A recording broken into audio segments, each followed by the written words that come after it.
దేవుని పరిశుద్ధ నామానికి స్తోత్రాలు. మీకందరికీ హృదయపూర్వకమైన ప్రేమ వందనాలు. దేవుని యొక్క వాక్యాన్ని విందాం.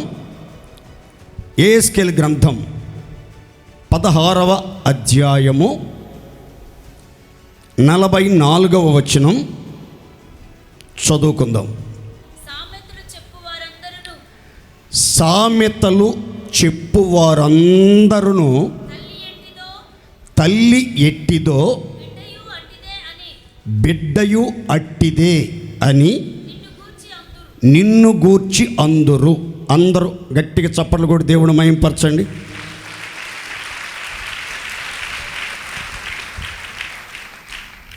ఈ సందర్భాన్ని ఈ పూట నేను చెప్పట్లేదు, ఆ వాక్యాన్ని మాత్రమే మీతో చెప్పాలని నేను ఆశపడుతూ ఉన్నాను. ఆ సందర్భాన్ని గూర్చిన ధ్యానం ఈ పూట మనం చేయట్లేదు. కేవలం అక్షరార్థకంగా రాయబడినటువంటి ఆ మాటను మాత్రమే మనం ధ్యానం చేయబోతున్నాం. యెహోవా సెలవిచ్చుచున్న మాట, సామెతలు చెప్పేవారందరూ నిన్ను గూర్చి ఈ మాట చెప్పుకుంటారు, మాట్లాడుకుంటారు.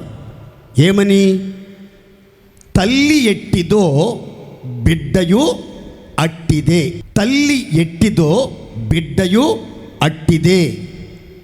తల్లి ఎట్టిదో కుమార్తెయు అట్టిదే అనే మాటలు మీరు ఇక్కడ చదువుతారు.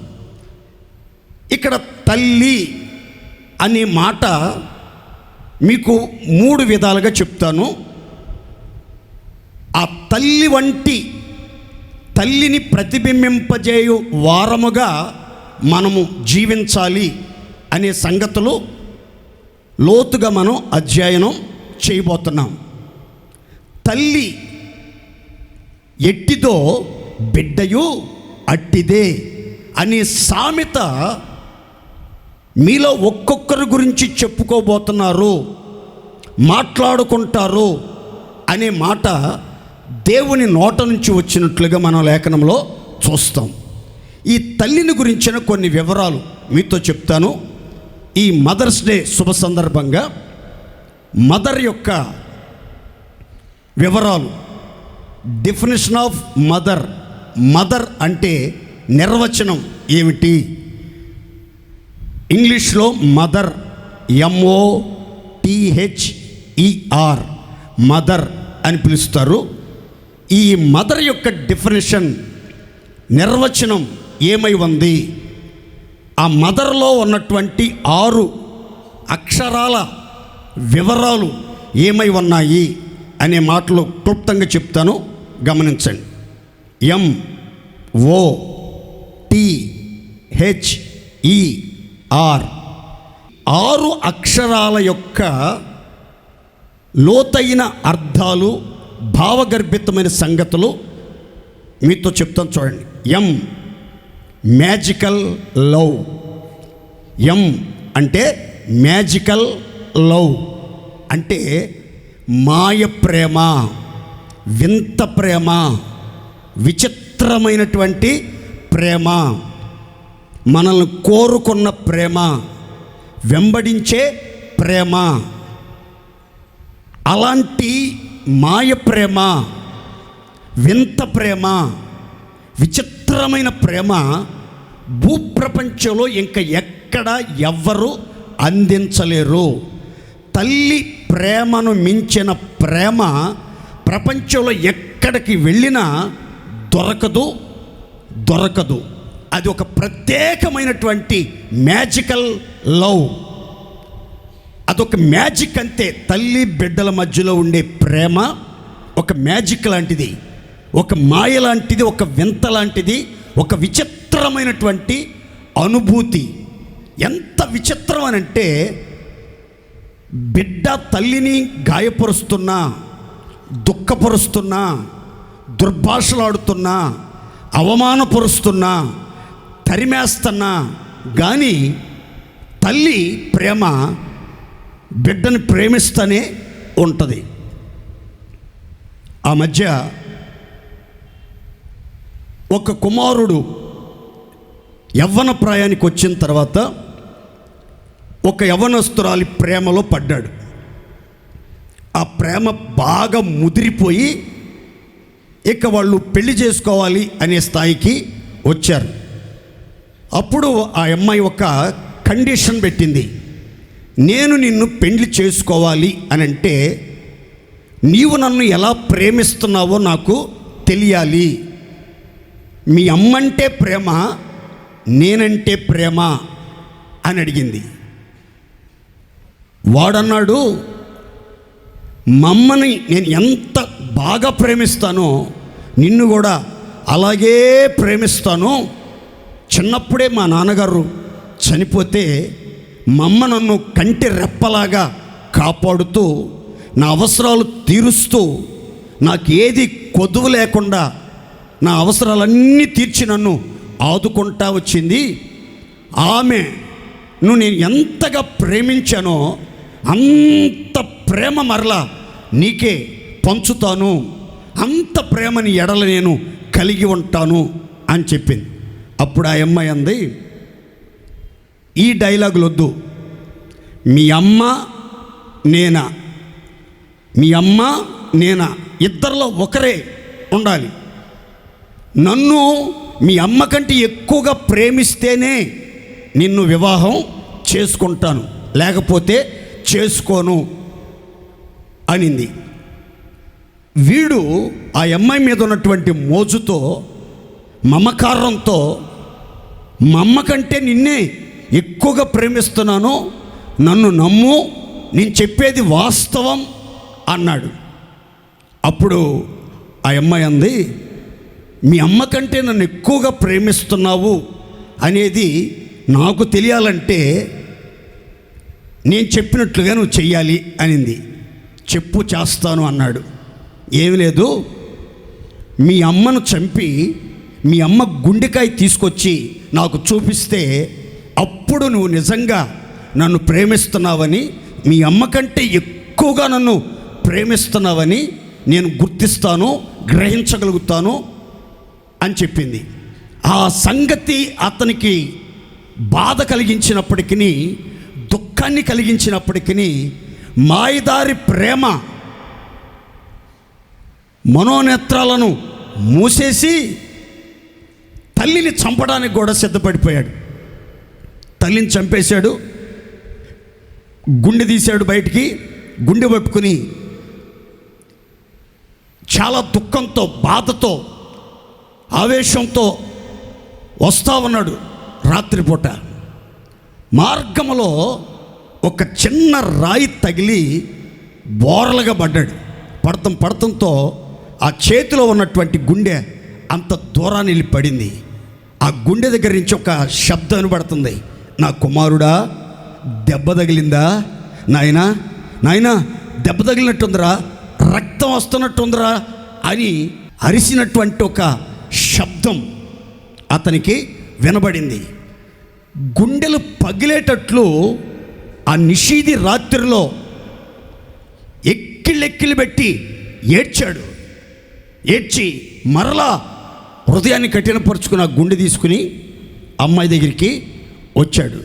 ఆ అమ్మాయి అంది, నీ ప్రేమ ఎంత కఠినమైందా, తల్లినే చంపావు, రేపు నన్ను చంపవని గ్యారెంటీ ఏముందిరా, నిన్ను నేను పెళ్లి చేసుకోను అని వదిలిపెట్టేసింది. గమనించండి, ఈ సువిశాలమైన సృష్టిలో తల్లి చూపే వింత ప్రేమ ఇంక ఎవ్వరూ చూపలేరు. నేను మీ తల్లి కంటే ఎక్కువగా ప్రేమిస్తున్నాను, నీ తల్లి కంటే ఎక్కువగా అర్థం చేసుకుంటాను, నీ తల్లి కంటే ఎక్కువ దగ్గరగా ఉంటాను, నీ తల్లి లాగానే నిన్ను పరామర్శిస్తాను అని ఎందరు ఎన్ని మాటలు చెప్పినా సరే అవి ఏవి కూడా తల్లి ప్రేమతో సరిపోవు, సరిపోల్చలేము. తల్లి ప్రేమ అనేది మ్యాజికల్ లవ్, అదొక విచిత్రమైన ప్రేమ, వింతైన ప్రేమ, సరిహద్దులు లేని ప్రేమ, అవధులు లేని అనంత ప్రేమ మాతృమూర్తి పంచే అద్భుతమైన మహాప్రేమ. దేవునికి మహిమ కలుగునుగాక. అందరం చెప్తాం గట్టిగా హల్లెలూయా. మదర్లో రెండవ అక్షరం ఓ. ఓ అంటే over flowing care. Over flowing care అంటే అత్యధికమైన జాగ్రత్తలు. అధిక జాగ్రత్తలు అంటారు చూడండి. పొంగి పొర్లే ప్రేమలో నుంచి బిడ్డలకు జాగ్రత్తలు చెప్తూ ఉంటారు. స్కూల్కి వెళ్ళేటప్పుడు జాగ్రత్తగా వెళ్ళు, బస్సు ఎక్కేటప్పుడు జాగ్రత్తగా ఎక్కువ, ప్రయాణాల్లో జాగ్రత్త, స్నేహితులతో జాగ్రత్త, ఆరోగ్యం జాగ్రత్త, భవిష్యత్తు గురించిన కేర్, చాలా కేర్ తీసుకునేది ఎవరు అంటే తల్లి. తల్లి బిడ్డ ఎడల తీసుకునే జాగ్రత్త కంటే ఇంక ఎవ్వరు కూడా అంత జాగ్రత్త, అంత కేర్ఫుల్గా బిడ్డల ఎడల ఉండరు అని చెప్పటంలో ఏ సందేహం లేదు. పిల్లల మీద తల్లి చూపే శ్రద్ధ, బాధ్యత, ఆ కేరింగ్ అనేది చాలా ఉన్నతమైంది. తల్లి కలలో బిడ్డకేదైనా అనర్థం, కీడు, నష్టం జరుగుతున్నట్టు తెలిస్తే ఆ తల్లి ఇక నిద్రపోదు. వెంటనే బిడ్డను చేరుకోవటానికి, సంగతి తెలుసుకోవటానికి ప్రయత్నం చేస్తూ ఉంటారు తల్లులు. తల్లుల్లో ఉన్నటువంటి ఆ విశాలమైనటువంటి ప్రేమతత్వం ఏంటంటే నా బిడ్డకు ఏ కీడు జరగకూడదు. కంటి రెప్పను మనం ఎంత జాగ్రత్తగా కాపాడుకుంటున్నామో అంతలాగా ఒక జాగ్రత్త, కంటిలో ఏ నలుసు పడకుండా మన కనురెప్పలు మన కంటిని ఎలాగైతే కాపాడుతున్నాయో తల్లి కూడా తన బిడ్డలను కంటికి రెప్పలాగా బహు జాగ్రత్తగా చూసుకుంటుంది. అంత జాగ్రత్త తల్లి మాత్రమే కలిగి ఉంటుంది అని చెప్పటంలో ఏ సందేహమో లేనే లేదు. దేవునికి మహిమ కలుగునుగాక. ఆ తర్వాత టీ, మదర్లో మూడవ అక్షరం T. Timeless strength. Timeless strength అంటే కాలాతీత బలము. కాలాతీత బలము. చూడండి, తల్లి ఇంటి పని చేస్తుంది, అంటులు దోముతుంది, బట్టలు ఉతుకుతుంది, వంట వార్పు చేస్తుంది, పిల్లల్ని రెడీ చేసి స్కూల్కి కాలేజీలకి పంపిస్తుంది. ఒక టైం అనేది లేకుండా, కాలాన్ని చూడకుండా, సమయాన్ని చూడకుండా పిల్లల విషయాల్లో అన్ని పనులను కూడా చేయగలిగినటువంటి బలం, అపారమైనటువంటి శక్తి కలిగి ఉంటుంది. అందుకే పెద్దలు చెప్తూ ఉంటారు స్త్రీశక్తి, పరాశక్తి, ఆదిశక్తి అని. కనుక పరాశక్తిలాగా, ఆదిశక్తిలాగా ఆవిర్భవించినటువంటి మాతృమూర్తి యొక్క మమకారం సమయాన్ని, కాలాన్ని చూడదు. ఆకలిని మర్చిపోద్ది, అన్నీ మర్చిపోద్ది. తను రెడీ అవ్వాలని, తను మంచిగా అలంకరించుకోవాలని, శుభ్రంగా ఉండాలని, టైం టు టైం తినాలని, టైం టు టైం నిద్రపోయి గ్లామర్ పెంచుకోవాలని ఎప్పుడు అనుకోదు. తన ఇంటి బాధ్యతలన్నిటినీ ఎంతో బాధ్యతగా, ఎంతో విశాల హృదయంతో వాళ్ళ మీద వీళ్ళ మీద ఆధారపడకుండా, పిల్లలకి పనులు చెప్పకుండా, ఆ పిల్లల్ని చదువుకోమని, తినమని, నిద్రపోమని చెప్పి పిల్లలు చేయవలసినటువంటి పనులు కూడా తల్లే చేయటానికి ఇష్టపడుతుంది. ఎక్కడ ఇంత పని చేస్తున్నానో, ఇంత పరిచర్య చేస్తున్నానో, నా శ్రమని గుర్తించట్లేదు, నా బాధ అర్థం చేసుకోవట్లేదు, నా ప్రయాసను గమనించట్లేదు. మీ పాటికి మీరు తింటున్నారు, పండుకుంటున్నారు, రెడీ అవుతున్నారు, వెళ్ళిపోతున్నారు. ఒక్కసారైనా రాత్రింబగళ్ళు శ్రమ పడుతున్న ఈ అమ్మ గుర్తుకు రాదా అని ప్రతిఫలాన్ని ఏ రోజు ఆశించి తన శ్రమను గుర్తించాలని, తన ప్రయాసని అర్థం చేసుకోవాలని ఏ తల్లి కూడా కోరుకోదండి. ఏ తల్లి కూడా కోరుకోదు. సమయమందు అసమయమందు, పగలైనా రాత్రైనా తెల్లవారుజామునైనా అర్ధరాత్రి పూటైనా సరే తన బలాన్ని ఉపయోగించి పిల్లలకు పరిచర్య చేయటానికే కోరుకుంటుంది జన్మనిచ్చిన తల్లి. అందుకే తల్లికి దేవుడు, శ్రీమూర్తికి దేవుడు ఒక 10 సంవత్సరాలు ఆయుష్ అదనంగా ఇచ్చాడని వైద్య శాస్త్రాలు తెలియపరుస్తున్నాయి. దేవునికి మహిమ కలుగునుగాక. ఎందుకు 10 సంవత్సరాల ఆయుష్ ఎక్కువ ఇచ్చాడు ఆడవాళ్ళకి దేవుడు అని అంటే, ఆడవాళ్ళు పిల్లలకి జన్మని ఇవ్వటం, వాళ్ళని పెంచి పోషించడం, పెద్ద చేయటానికి ఒక 10 సంవత్సరాలు వారికి తెలియకుండానే గడిచిపోద్ది. ఈ 10 సంవత్సరాల్లో పిల్లల ద్వారా వాళ్ళని సాకటానికి, వాళ్ళకి సేవలు చేయటానికి, వాళ్ళని భద్రంగా చూసుకోవటానికి, వాళ్ళతో ప్రేమగా సమయాన్ని గడపటానికి సమయం తెలియకుండానే వెళ్ళిపోద్ది. అందుకని పురుషుల కంటే ఎక్కువగా స్త్రీలకు దేవుడు ఒక 10 సంవత్సరాల ఆయుష్ని అధికంగా ఇచ్చాడు. మీరు ఎక్కడైనా చూడండి, ఏ ఇంట్లోనైనా ముందుగా దేవుడి వల్ల మగవాళ్ళకే బట్టతలు వస్తాయి, ముందుగా మగవాళ్ళే చచ్చిపోతారు. ఆ తర్వాత 10-15 సంవత్సరాలు నిదానంగా ఉండి చచ్చిపోతూ ఉంటారు ఆడవాళ్ళు.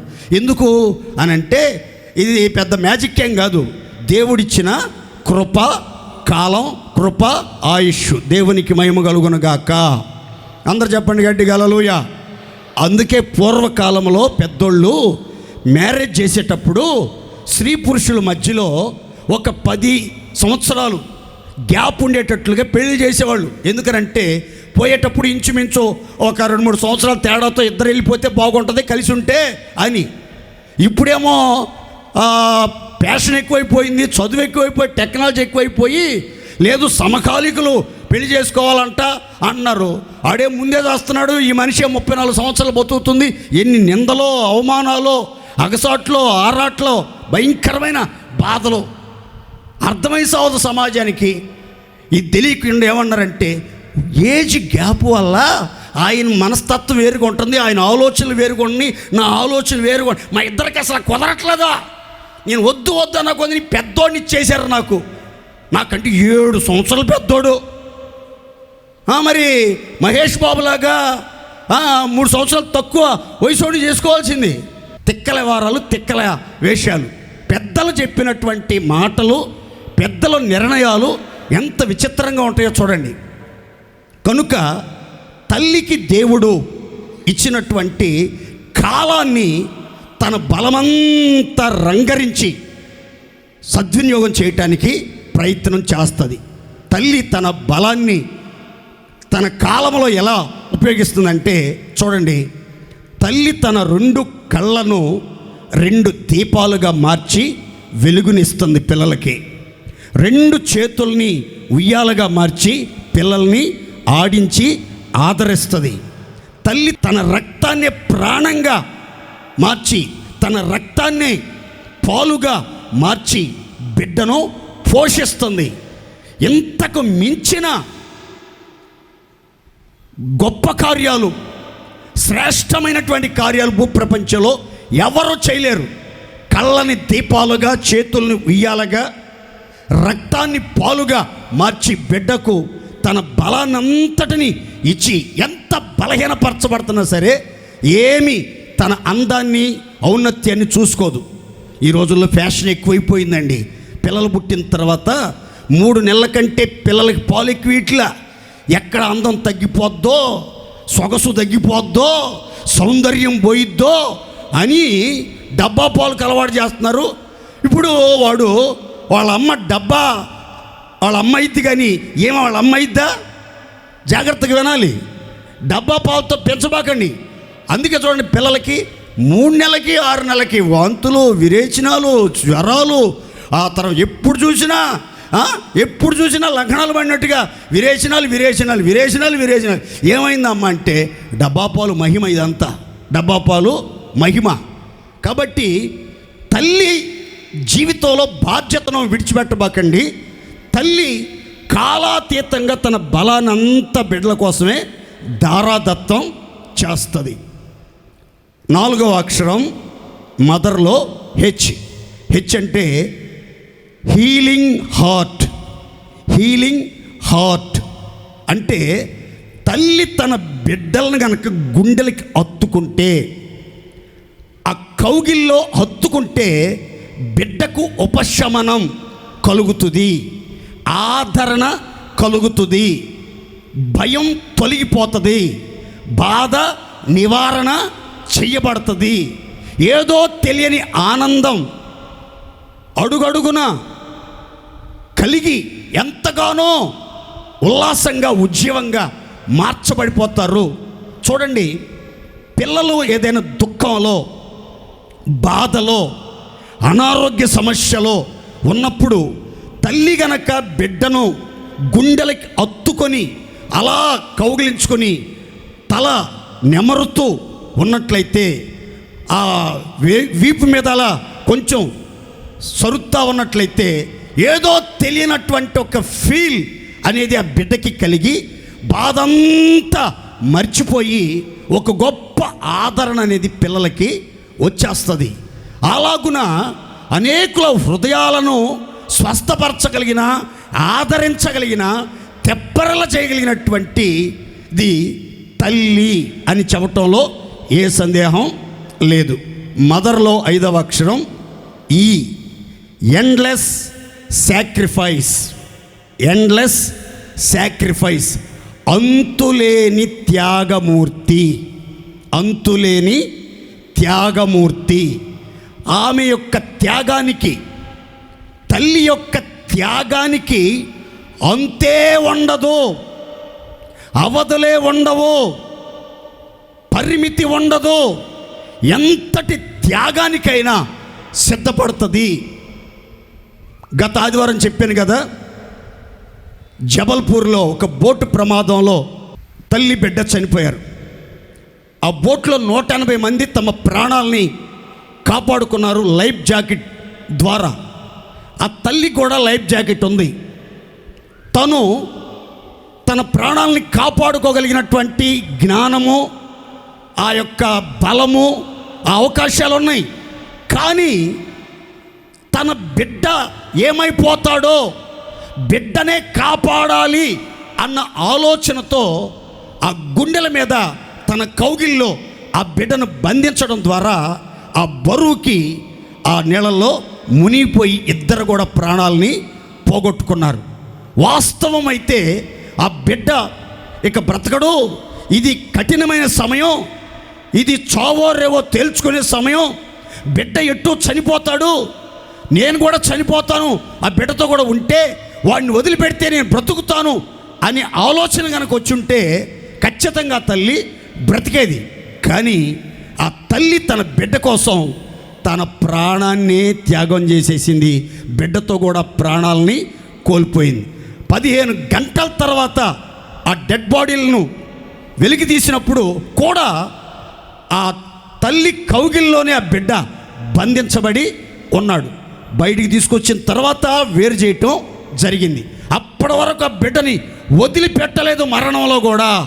అంత మహిమకరంగా ప్రేమించినటువంటి ఎండ్లెస్ సాక్రిఫైస్, అంతులేని త్యాగం చేయగలిగింది. అన్నిటినీ త్యాగం చేస్తుందండి తల్లి బిడ్డల కోసం, అన్ని ఆరోగ్యాన్ని త్యాగం చేస్తుంది. మీరు గమనించండి, అక్కడక్కడ బిడ్డకి కిడ్నీ ఫెయిల్ అయింది అని తెలిసిందనుకోండి, లివర్ డ్యామేజ్ అయింది అని తెలిసిందనుకోండి, ఎవరిదగి సెట్ కావట్లేదు, తల్లిదే సెట్ అవుతుందనుకోండి, తల్లి హృదయపూర్వకంగా బిడ్డ కోసం కిడ్నీ త్యాగం చేసేస్తుంది, లివర్ త్యాగం చేసేస్తుంది, బ్లడ్ డొనేట్ చేసేస్తుంది. ఏదైనా సరే నేను పోయినా పర్లేదు కానీ నా బిడ్డ మాత్రం బాగుండాలి, ఆరోగ్యంగా ఉండాలని ఎంతటి త్యాగానికైనా సిద్ధపడుతుంది. తను ఆకలితో కడుపు మార్చుకునైనా సరే బిడ్డలకి కడుపు నిండా తిండి పెట్టాలని కోరుకుని ఏకైక త్యాగమూర్తి తల్లి మాత్రమే. దేవునికి మహిమ కలుగునుగాక. అందరూ చెప్పండి గట్టిగా హల్లెలూయా.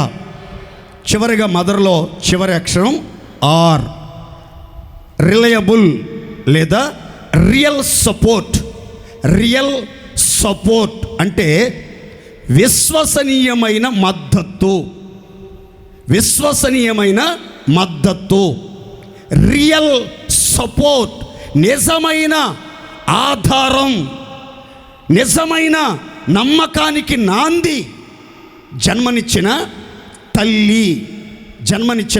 తల్లి కష్ట క్లిష్ట పరిస్థితుల మధ్యలో, ఉప్పెన లాంటి ఉపద్రవాల మధ్యలో, సమస్యల సుడిగుండాల మధ్యలో అందరూ నిన్ను విడిచి, అందరూ నీకు దూరమై, అందరూ నిన్ను అపార్థం చేసుకుని, అందరూ నీ మీద నేరారోపణ చేస్తున్నా సరే నిన్ను మాత్రం తల్లి తన కడుపులో పెట్టుకుని కాపాడుకోగలిగినటువంటి వ్యక్తి ఎవరైనా ఉన్నారు భూప్రపంచంలో అంటే తల్లి మాత్రమే.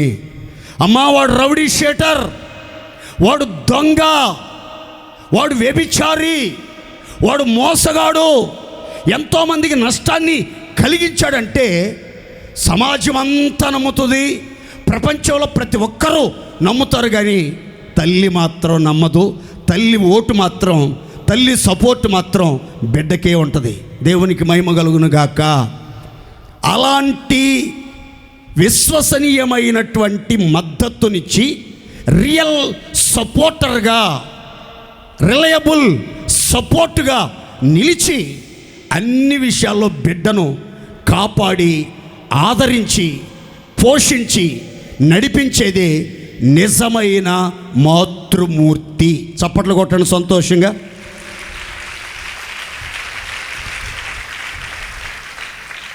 ఒక సెంటెన్స్ చెప్తాను. A mother is not just a word, she is a feeling that stays for ever. అంటే దీని అర్థం ఏంటంటే తల్లి అనేది ఏదో ఒక పదం కాదు, మాటలతో చెప్పే ఒక పదము కాదు. మరి ఎవరో మదర్ అంటే ఒక ఫీలింగ్, ఒక అనుభూతి, ఒక ఫీలింగ్, ఒక ఎమోషన్, ఒక లవ్. ఆ ప్రేమ తరతరాలలో ఎల్లప్పుడూ తరగనటువంటి ఆ యొక్క ఫీలింగ్, లవ్, ఎమోషన్తో కూడినటువంటి ఉన్నతమైన అనుభూతే అమ్మ అనురాగం. దేవునికి మహిమ కలుగునుగాక. అందరూ చెప్దాం గట్టిగా హల్లెలూయా. ఇప్పుడు మనం చదువుకున్న వాక్యంలోకి వచ్చేద్దాం. సామెత చెప్పువారు తల్లి ఎట్టిదో బిడ్డయు అట్టిదే అని నిన్ను గూర్చి చెప్పుకొందురు అనే మాటలు మనం విన్నాం. ఇక్కడ తల్లి ఎవరో, బిడ్డ కూడా అలాగే ఉంటాడు అనే ఒక మాట ఇక్కడ మనం చదువుకున్నాం. ఈ తల్లిని గురించి 3 మాటలు నేను వివరంగా చెప్తాను. తల్లిని ముగ్గురితో పోల్చి చెప్తాను. ఆ తర్వాత తల్లి ఎలా ఉందో బిడ్డలు కూడా అలాగే ఉండాలి అని సందర్భాలు మీకు చెప్పి క్లుప్తంగా నేను ముగించడానికి ప్రయత్నం చేస్తాను. అందరూ శ్రద్ధగా దేవుని మాటలు వినాలి. దేవునికి మహిమ కలుగునుగాక. తల్లిదండ్రులు పిల్లల ఆత్మీయ దిశను ప్రభావితం చేయగలిగిన వారు. తల్లిదండ్రులు పిల్లల యొక్క ఆత్మీయ దిశను ప్రభావితం చేయగలిగిన వారు. పిల్లలు చాలాసార్లు తల్లిదండ్రుల స్వభావాన్ని అనుసరిస్తారు. మీ జీవితం తరువాతి తరాలకు మాదిరికరంగా ఉండాలి. మంచి జీవితం ఆశీర్వాద వారసత్వం, చెడ్డ జీవితం ఆత్మీయ నాశనం. పిల్లల మాటల కన్నా మీ జీవితాన్ని, మీ జీవన విధానాన్ని ఎక్కువగా నేర్చుకుంటారు, అనుసరించడానికి ప్రయత్నం చేస్తారు.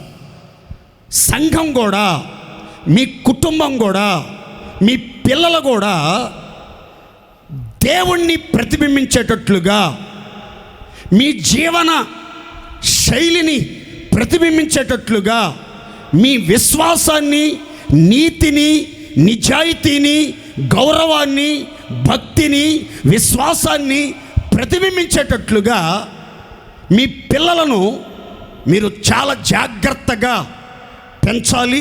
వారి ఎదుట జాగరూకులై మీరు ప్రవర్తించాలి. ఎందుకు అనంటే తల్లి ఎట్టిదో బిడ్డయు అట్టిదే అని నిన్ను గూర్చి చెప్పుకుంటారు అని దేవుడు సెలవిచ్చాడు. తల్లిని ముగ్గురితో పోల్చి చెప్తాను, ఆ వివరంగానే చెప్తాను, ప్రతి మాట కూడా లోతుగానే చెప్తాను, జాగ్రత్తగా వినండి. అసలు తల్లి ఎవరు? బిడ్డ అట్టివాడే. తల్లి ఎలా ఉందో బిడ్డ కూడా అలాగే ఉంటాడు. స్వరూపం కానీ, పోలిక కానీ, మాటలు కానీ, క్రియలు కానీ, ప్రవర్తన కానీ, ఆలోచనలు కానీ అన్నీ తల్లి ఎలా ఉంటే పిల్లలు కూడా సేమ్ టు సేమ్ అలాగే ఉంటారని చదువుకున్నాం కదా. అసలు తల్లి ఎవరు? ABC 3 మాటలు చెప్తాను, గమనించండి. యెషయా గ్రంథం 66వ అధ్యాయం 13వ వాక్యం. అందరు జాగ్రత్తగా వినాలి. ఒక్కని తల్లి వానిని ఆదరించున్నట్లు నేను మిమ్మును ఆదరించెదను. చప్పట్లు కూడా సంతోషంగా ప్రభువుని మహిమపరచండి. ఈ వాక్యంలో స్పష్టంగా దేవాది దేవుడు మాట్లాడుతూ ఒకని తల్లి వానిని ఆదరించున్నట్లు నేను మిమ్మును ఆదరించుదును అన్నాడు. ఇక్కడ నేను ఆదరిస్తాను అని చెప్పాడు. ఎలా? ఒకని తల్లి తన సొంత కుమారుణ్ణి, తన సొంత బిడ్డలను, తాను జన్మనిచ్చిన బిడ్డలను ఎలాగైతే ఆదరిస్తుందో నేను కూడా ఆ తల్లిలాగానే ఆ తల్లి తన బిడ్డలను ఆదరించినట్లే ఆదరిస్తాను అని చెప్పాడు. ఇందులో తల్లి ఎవరు అని అంటే మొదట మీరు గుర్తుపెట్టుకోండి, దేవుడు. అందరు చెప్పండి గట్టిగా, తల్లి దేవుడు. తల్లి ఎట్టిదో బిడ్డయు అట్టిదే అంటే అర్థం ఏంటి? మన దేవుడు ఎట్టివాడిగా ఉన్నాడో ఆయనను నమ్మి రక్షకుడుగా అంగీకరించి ధరించుకొని ఆత్మచేత ముద్రించబడి ఆయన్ని వెంబడిస్తూ ఉన్నటువంటి మనం కూడా ఆయన వంటి స్వభావం, ఆయన వంటి గుణగణాలు, ఆయన వంటి సుందర లక్షణాలు కలిగి జీవించాలి. ఆయనను ప్రతిబింబింప చేయాలి. దేవునికున్న ప్రేమ, కనికరం, క్షమా హృదయం, అర్థం చేసుకునే మనస్సు, ఆదరించే మనస్సు, దైవత్వాన్ని కలిగిన మనస్సు మనమంతా కూడా కలిగి ఉండాలి. మనం సామాన్యుల్లాగా ఉండకూడదు, అన్యజనుల్లాగా ఉండకూడదు, దేవుడు లేని ప్రజలుగా ఉండకూడదు, దేవుణ్ణి ఎరగని ప్రజలుగా జీవించకూడదు. మన దేవుడు తల్లి లాంటి దేవుడు. మనం కూడా ఆ తల్లికి పుట్టిన బిడ్డల్లాగా అలాంటి స్వభావమే, అలాంటి పోలికలే, అలాంటి స్వరూపమే, అలాంటి దివ్యమైన గుణాలు కలిగి భూప్రపంచానికి సామెతగా వినబడాలి, కనబడాలని దైవలేఖనం చాలా స్పష్టంగా తెలియపరుస్తుంది. దేవుని స్తోత్ర. తల్లి లాగా దేవుడు ఆదరిస్తాడట. మనం కూడా ఏం చేయాలంటే అలాగే ఇతరులను ఆదరించబద్దులమై ఉన్నాం. దేవునికి స్తోత్రం కలుగునగాక. దేవుడు కష్టాలలో, నష్టాలలో, ఆపదలో, అవసరాలలో అండగా, ప్రోత్సాహకరంగా, సహాయ సహకారిగా, ప్రేమ అభిమానాలు చూపే దేవుడుగా, మానసిక ఉల్లాసాన్ని కలిగించే నాథుడుగా, బాధలలో భయాలలో భరోసా ఇచ్చే బలవంతుడుగా దేవుడు మనల్ని ఆదరిస్తూ ఉన్నాడు కదా. మనం కూడా ఆ తల్లి తన బిడ్డలను ఆదరించినట్లు, దేవుడు తన ప్రజలను ఆదరించినట్లు మనం కూడా కష్టాలలో, కన్యలలో, బాధల్లో, భయాలలో, నిస్సహాయ స్థితిలో ఉన్నవారిని ఆదరించే సమర్థులుగా మార్చబడుదముగాక. ఇక్కడ కొన్ని మాటలు చెప్తాను. ఆదరించడం ఒక కళ.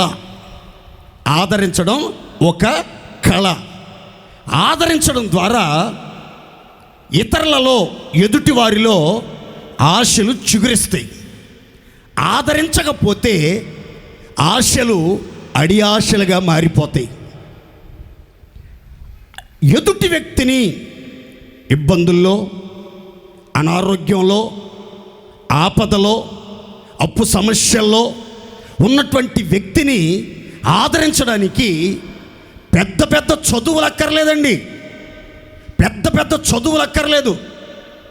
అనుభవ జ్ఞానం అవసరం లేదు. సీనియారిటీ అవసరం లేదు. వయసు అవసరం లేదు. ఎదుటి వ్యక్తి యొక్క బాధని, ఇబ్బందిని, సమస్యని అర్థం చేసుకునే హృదయం, దానికి స్పందించగలిగిన మనసు ఉంటే చాలండి. ఎలాంటి ఇబ్బందుల్లో ఉన్న వాళ్ళైనా సరే మనం చక్కగా ప్రేమతో ఆదరించగలుగుతాం. ఒక వ్యక్తి యొక్క గొప్పతనానికి, ఒక వ్యక్తి యొక్క గొప్పతనానికి నిదర్శనం ఆ వ్యక్తిలో ఆదరించే హృదయం కలిగి ఉండటం. కనుక మీ జీవితంలో ఈ ఆదరించే కళ మీరు కలిగి అడుగంటిపోతున్న ఆశలను చిగురింపజేస్తూ అనేకులకు ఊరటనిచ్చే వారిగా, అనేకుల బాధల్లో భరోసా ఇచ్చేవారిగా, అనేక మంది ఆపదలలో, అవసరాలలో తోడుగా ఉండి వెన్ను తట్టి ధైర్యపరిచే వారిలాగా ఉండాలి. ఎందుకు ఉండాలి మనం అంటే, మన దేవుడు తల్లిలాగా మనల్ని ఆదరించాడు గనక మనం కూడా ఆయన బిడ్డలం అని చెప్పుకుంటున్నాం కదా, ఆయన అనుచరులమని చెప్పుకుంటున్నాం కదా, ఆయన శిష్యులమని చెప్పుకుంటున్నాం కదా. అలా ఉండాలి అని అంటే ఆయన చూపిన ఆదరణ, ఆయన చేసిన కార్యాలు, ఆయన చూపే కనికరం, ఆయన చూపే ప్రేమ, ఆయన చూపిన మాదిరి మనం అనుసరించి మన ప్రాణాలతో ఉన్నంత వరకు భూతలం మీద దేవుని వలె ఈ లోకానికి ఆయన యొక్క మహిమను ప్రతిబింబింప చేయుదము గాక. సంతోషం చెప్పండి గట్టిగా హల్లెలూయా. తల్లి ఎవరు అని అంటే మొదటి మాటలు గుర్తుపెట్టుకోండి. తల్లి దేవుడు. అందరు చెప్పండి గట్టిగా. 2 తల్లి ఎవరు? బీసీ 2 మాటలు చెప్తాను చూడండి. గలతీ పత్రిక 4వ అధ్యాయం 26వ వాక్యం.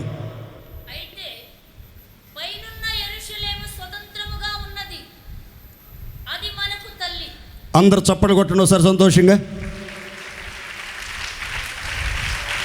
పైనున్న యెరూషలేము స్వతంత్రముగా ఉన్నది, అది మనకు తల్లి.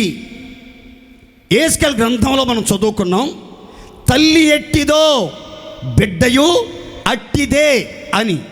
తల్లి ఎవరో చెప్పాను మొదట. దేవాది దేవుడే తల్లి. ఆయనలో ఉన్న స్వభావం, ఆదరించే స్వభావం, అర్థం చేసుకునే స్వభావం, ధైర్యపరిచే స్వభావం, బలపరిచే స్వభావం, కరుణించే స్వభావం, క్షమించే స్వభావం, ఆపదలో అండగా నిలిచే స్వభావం అని. రెండవ చెప్తున్నాను, ఎవరి తల్లి అని అంటే ఇక్కడ పౌలు గారు చెప్తున్నాడు, పైనున్న యెరూషలేము స్వతంత్రంగా ఉంది, అదే మనందరికీ తల్లి. దేవునికి మహిమ కలుగునగాక. ఈ 4వ అధ్యాయంలో దైవజనుడైనటువంటి పౌలు 2 స్త్రీల యొక్క వివరాలు రాశాడు. 2 స్త్రీలను గురించినటువంటి వివరాలు. ఒక స్త్రీ దాసి, ధర్మశాస్త్రానికి లోబడినటువంటి ఆగరణ గురించినటువంటి వివరాలు రాస్తా వచ్చాడు. మరొక స్త్రీ శారా, రాజకుమారి, వాగ్దానం పొందినటువంటి స్త్రీ గురించి, స్వతంత్రురాలుగా ఉన్నటువంటి స్త్రీ గురించి రాస్తా వచ్చాడు. వస్తూ ఈ 26వ వచనం దగ్గరికి వచ్చేసరికి ఏమన్నాడంటే, పైన మనకు ఒక యెరూషలేము ఉంది, క్రింద centre point of the world, ప్రపంచానికి నట్ట నడిబొడ్డులో ఒక యెరూషలేము ఉంది. భూప్రపంచంలో 1000 ఏండ్ల పరిపాలనలో ప్రపంచ రాజధానిగా పిలువబడుతుంది. కానీ మనకి పైన కూడా ఒక యెరూషలేము ఉంది. పరలోక రాజ్యంలో కూడా ఒక నూతనమైన యెరూషలేం, సౌందర్యమైన యెరూషలేం, మహిమతో నిండిన యెరూషలేం, పెండ్లి కుమార్తె వలె అలంకరించబడిన యెరూషలేం, మహా పరిశుద్ధతతో మహా మహిమతో నిండిన యెరూషలేం మనకి ఉంది. అది ఎలా ఉందో తెలుసా? స్వతంత్రముగా ఉన్నది, బంధించబడి లేదు, దాస్యత్వములో దాగి ఉండలేదు. స్వతంత్రముగా అంటే విమోచింపబడి స్వేచ్ఛగా విడుదల పొందిన స్థితిలో, వాగ్దానాలను స్వతంత్రించుకున్న స్థితిలో ఉన్నది అని చెప్తూ వచ్చాడు. ఇక్కడ మనకు తల్లి అనే మాటను మీరు గమనించాలి. మనకు తల్లి అంటే మనకు క్రొత్త జీవితాన్ని, మనకు క్రొత్త జన్మను ప్రసాదించిన తల్లి యెరూషలేము అన్నాడు. దీని అర్థం ఏంటో చెప్తాను, జాగ్రత్తగా వినండి. క్రొత్త నిబంధన సంఘానికి గుర్తుగా, ఆత్మీయ సంఘానికి గుర్తుగా, రక్షింపబడిన విశ్వాసుల సమూహానికి గుర్తుగా పైనున్న యెరూషలేము రాయబడి ఉంది. దేవునికి మహిమ కలుగునుగాక. ఇప్పుడు రెండవదిగా, తల్లి ఎట్టిదో బిడ్డయు అట్టిదే అనే మాటను మీరు గమనించాలి. సంఘం, రక్షించబడిన విశ్వాసులందరూ కూడా యేసు రక్తంతో కడగబడి పరిశుద్ధపరచబడిన విశ్వాసులు, నూతనంగా జన్మించిన విశ్వాసులు, ఆత్మీయ సంఘముగా సమకూర్చబడిన విశ్వాసులు అందరూ కూడా ఎవరు అనంటే బైబిల్ చెప్తుంది తల్లి, తల్లి అని బైబిల్ చెప్తుంది. ఒక తల్లి తన బిడ్డల ఎడల ఏ రీతిగా ప్రవర్తిస్తుందో, రక్షించబడి విమోచింపబడి పాప దాస్యత్వములో నుంచి విడుదల పొందినటువంటి విశ్వాసులందరూ కూడా, దేవుని పిల్లలందరూ కూడా, రక్షణ అను స్వాస్థ్యం పొందిన వాళ్ళందరూ కూడా తల్లి తన బిడ్డల ఎడల ప్రవర్తించినట్లుగా చాలా ఒక పవిత్రమైన ప్రేమతో ప్రవర్తించాలి, చక్కగా నడుచుకోవాలి. ఏ ఒక్కరూ బంధింపబడిన స్థితిలో ఉండకూడదు, దాస్య గృహములో ఉన్నట్లుగా జీవించకూడదు, ఏ పాపానికి బానిసలుగా, ఏ వ్యసనానికి బానిసలుగా మార్చబడకూడదు, ఏ అలవాటుకి ఎడిక్ట్ అయిపోకూడదు, ఏ చిన్న చిన్న వ్యసనాలకి, చెడ్డ అలవాట్లకి, పాపపు అలవాట్లకి బానిసలుగా మార్చబడి ఆ ఒక్కటే మానుకోలేకపోతున్నాను, ఆ ఒక్కటే విడిచిపెట్టలేకపోతున్నాను, ఫారెన్ వీడియోగ్రఫీ చూడకుండా ఉండలేకపోతున్నాను, చెడు స్నేహాలు మానుకోలేకపోతున్నాను, బీడీ సిగరెట్లు పాన్పర కైనీలు మానుకోలేకపోతున్నాను, పరశ్రీ వ్యామోహంలో నుంచి బయట పడలేకపోతున్నాను, పాపపు నైజం నన్ను ఏలుబడి చేస్తుంది, ఈ పాపం మీద నాకు జయం కలగటలేదు, అయ్యో మరణమునకు లోనగు ఈ దౌర్భాగ్యమైన శరీరము నుంచి, పాపము నుంచి, మరణము నుంచి ఎవడు విడిపిస్తాడు అని ఎవరు కూడా ఆవేదన చెందకూడదు, ఎవరు పాపపు దాస్యత్వంలో నిలిచి ఉండకూడదు. పైనున్న యెరూషలేము ఎలాగైతే స్వతంత్రంగా ఉండి మనకు తల్లిగా ఉందో, మనం కూడా తల్లిలాగా మార్చబడాలి, ఆ తల్లికి పుట్టిన బిడ్డల్లాగా జీవించాలి అంటే మనం కూడా స్వతంత్రులుగా మార్చబడాలి. దేవునికి మహిమ కలుగునుగాక. అందుకే యేసుప్రభు చెప్తాడు, కుమారుడు మిమ్మల్ని స్వతంత్రులుగా చేసిన ఎడల మీరు నిజముగా స్వతంత్రులై ఉందురు. దేవునికి మహిమ కలుగునుగాక. యేసయ్య మనలందరినీ దాస్యమనే కాడి కింద నుంచి విడిపించి స్వతంత్రులుగా చేశాడు గనక మరలా మనలో ఏ ఒక్కరు కూడా దాస్యమనే కాడి కింద చిక్కుకోకూడదు. మన పాపాలు కడగబడ్డాయి, పాపాలు క్షమించబడ్డాయి. మనం దేవుని పిల్లల స్థానంలో నిలిచి ఉన్నాం. మనం విమోచించబడ్డాం. మనం రాజమార్గాలలో యాత్ర చేస్తున్నాం. మనకంటూ ఒక ప్రత్యేకమైన గుర్తింపు ఉంది. మన పౌరస్థితి పరలోకములో ఉంది. మన పౌరస్థితి లోకము గుర్తించేది ఏంటో తెలుసా? వీనికి సంపద ఎంత ఉంది, వీని స్థానం ఏంటి, వీని గౌరవం ఏంటి, అవి వాటిని వెతుకుతూ ఉంటుంది. కానీ మన యొక్క గుర్తింపు అంతా ఎక్కడ ఉందో తెలుసా? మీరు గుర్తుపెట్టుకోండి. అసలు సిసలైన గుర్తింపు ఏంటంటే, నా పౌరస్థితి భూ సంబంధమైంది కాదు, నా పౌరస్థితి పరలోకమందు ఉన్నది. దేవునికి మహిమ కలుగునుగాక. పైనున్న యెరూషలేములో నా పౌరస్థితి ఉంది.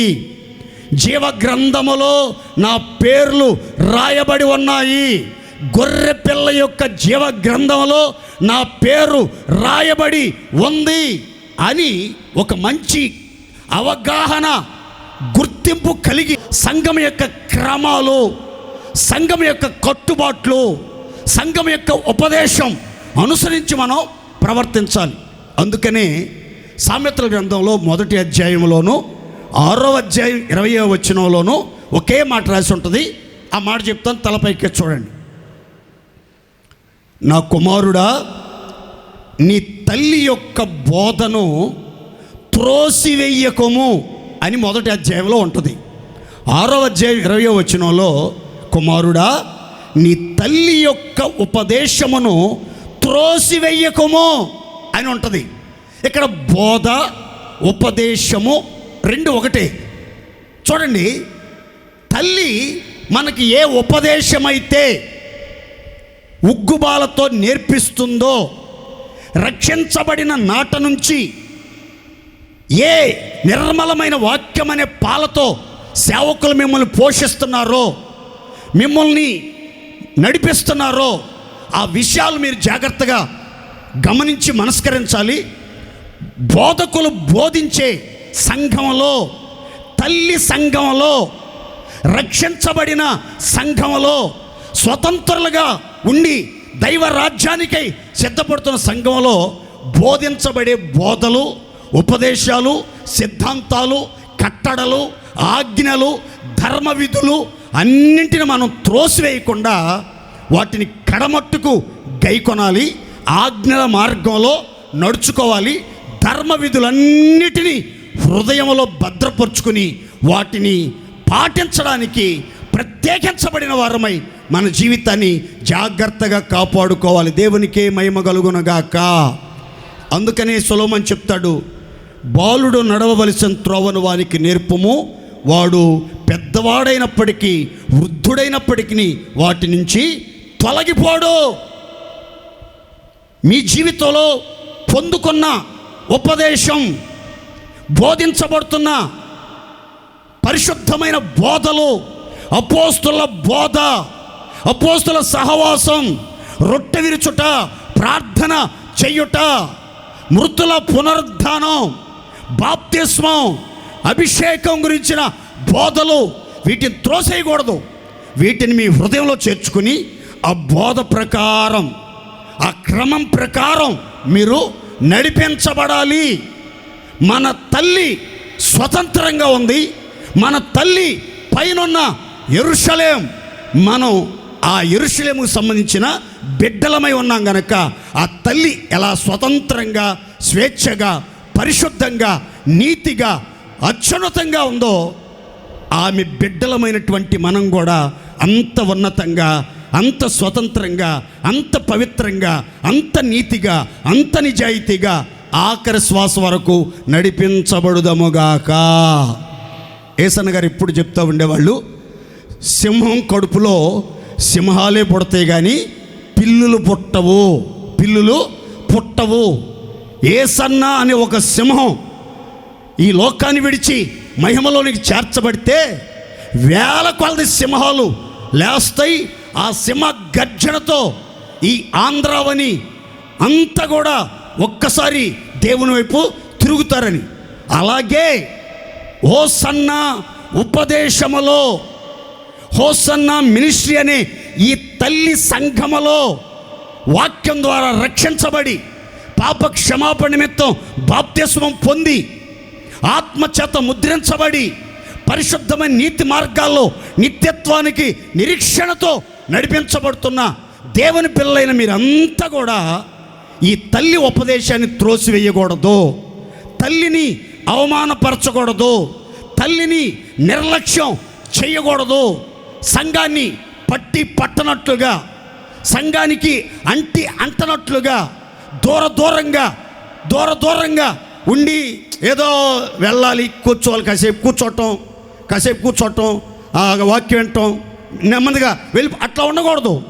తల్లి బిడ్డలు ఎలాగైతే బాధ్యతగా ఉంటారో, తల్లి గౌరవాన్ని కాపాడటానికి ప్రయత్నం చేస్తారో, తల్లి స్వరూపంతో పోలికతో సమాజంలో కనబడతారో, అలాగే హోసన్న విశ్వాసులకి ఒక ప్రత్యేకమైన గుర్తింపు, గౌరవం, ఘనత కలిగి ఉపదేశం చేత అలంకరించబడి సమాజములో అనేకులను ఆకర్షించగలిగిన వ్యక్తులముగా జీవించుదముగాక.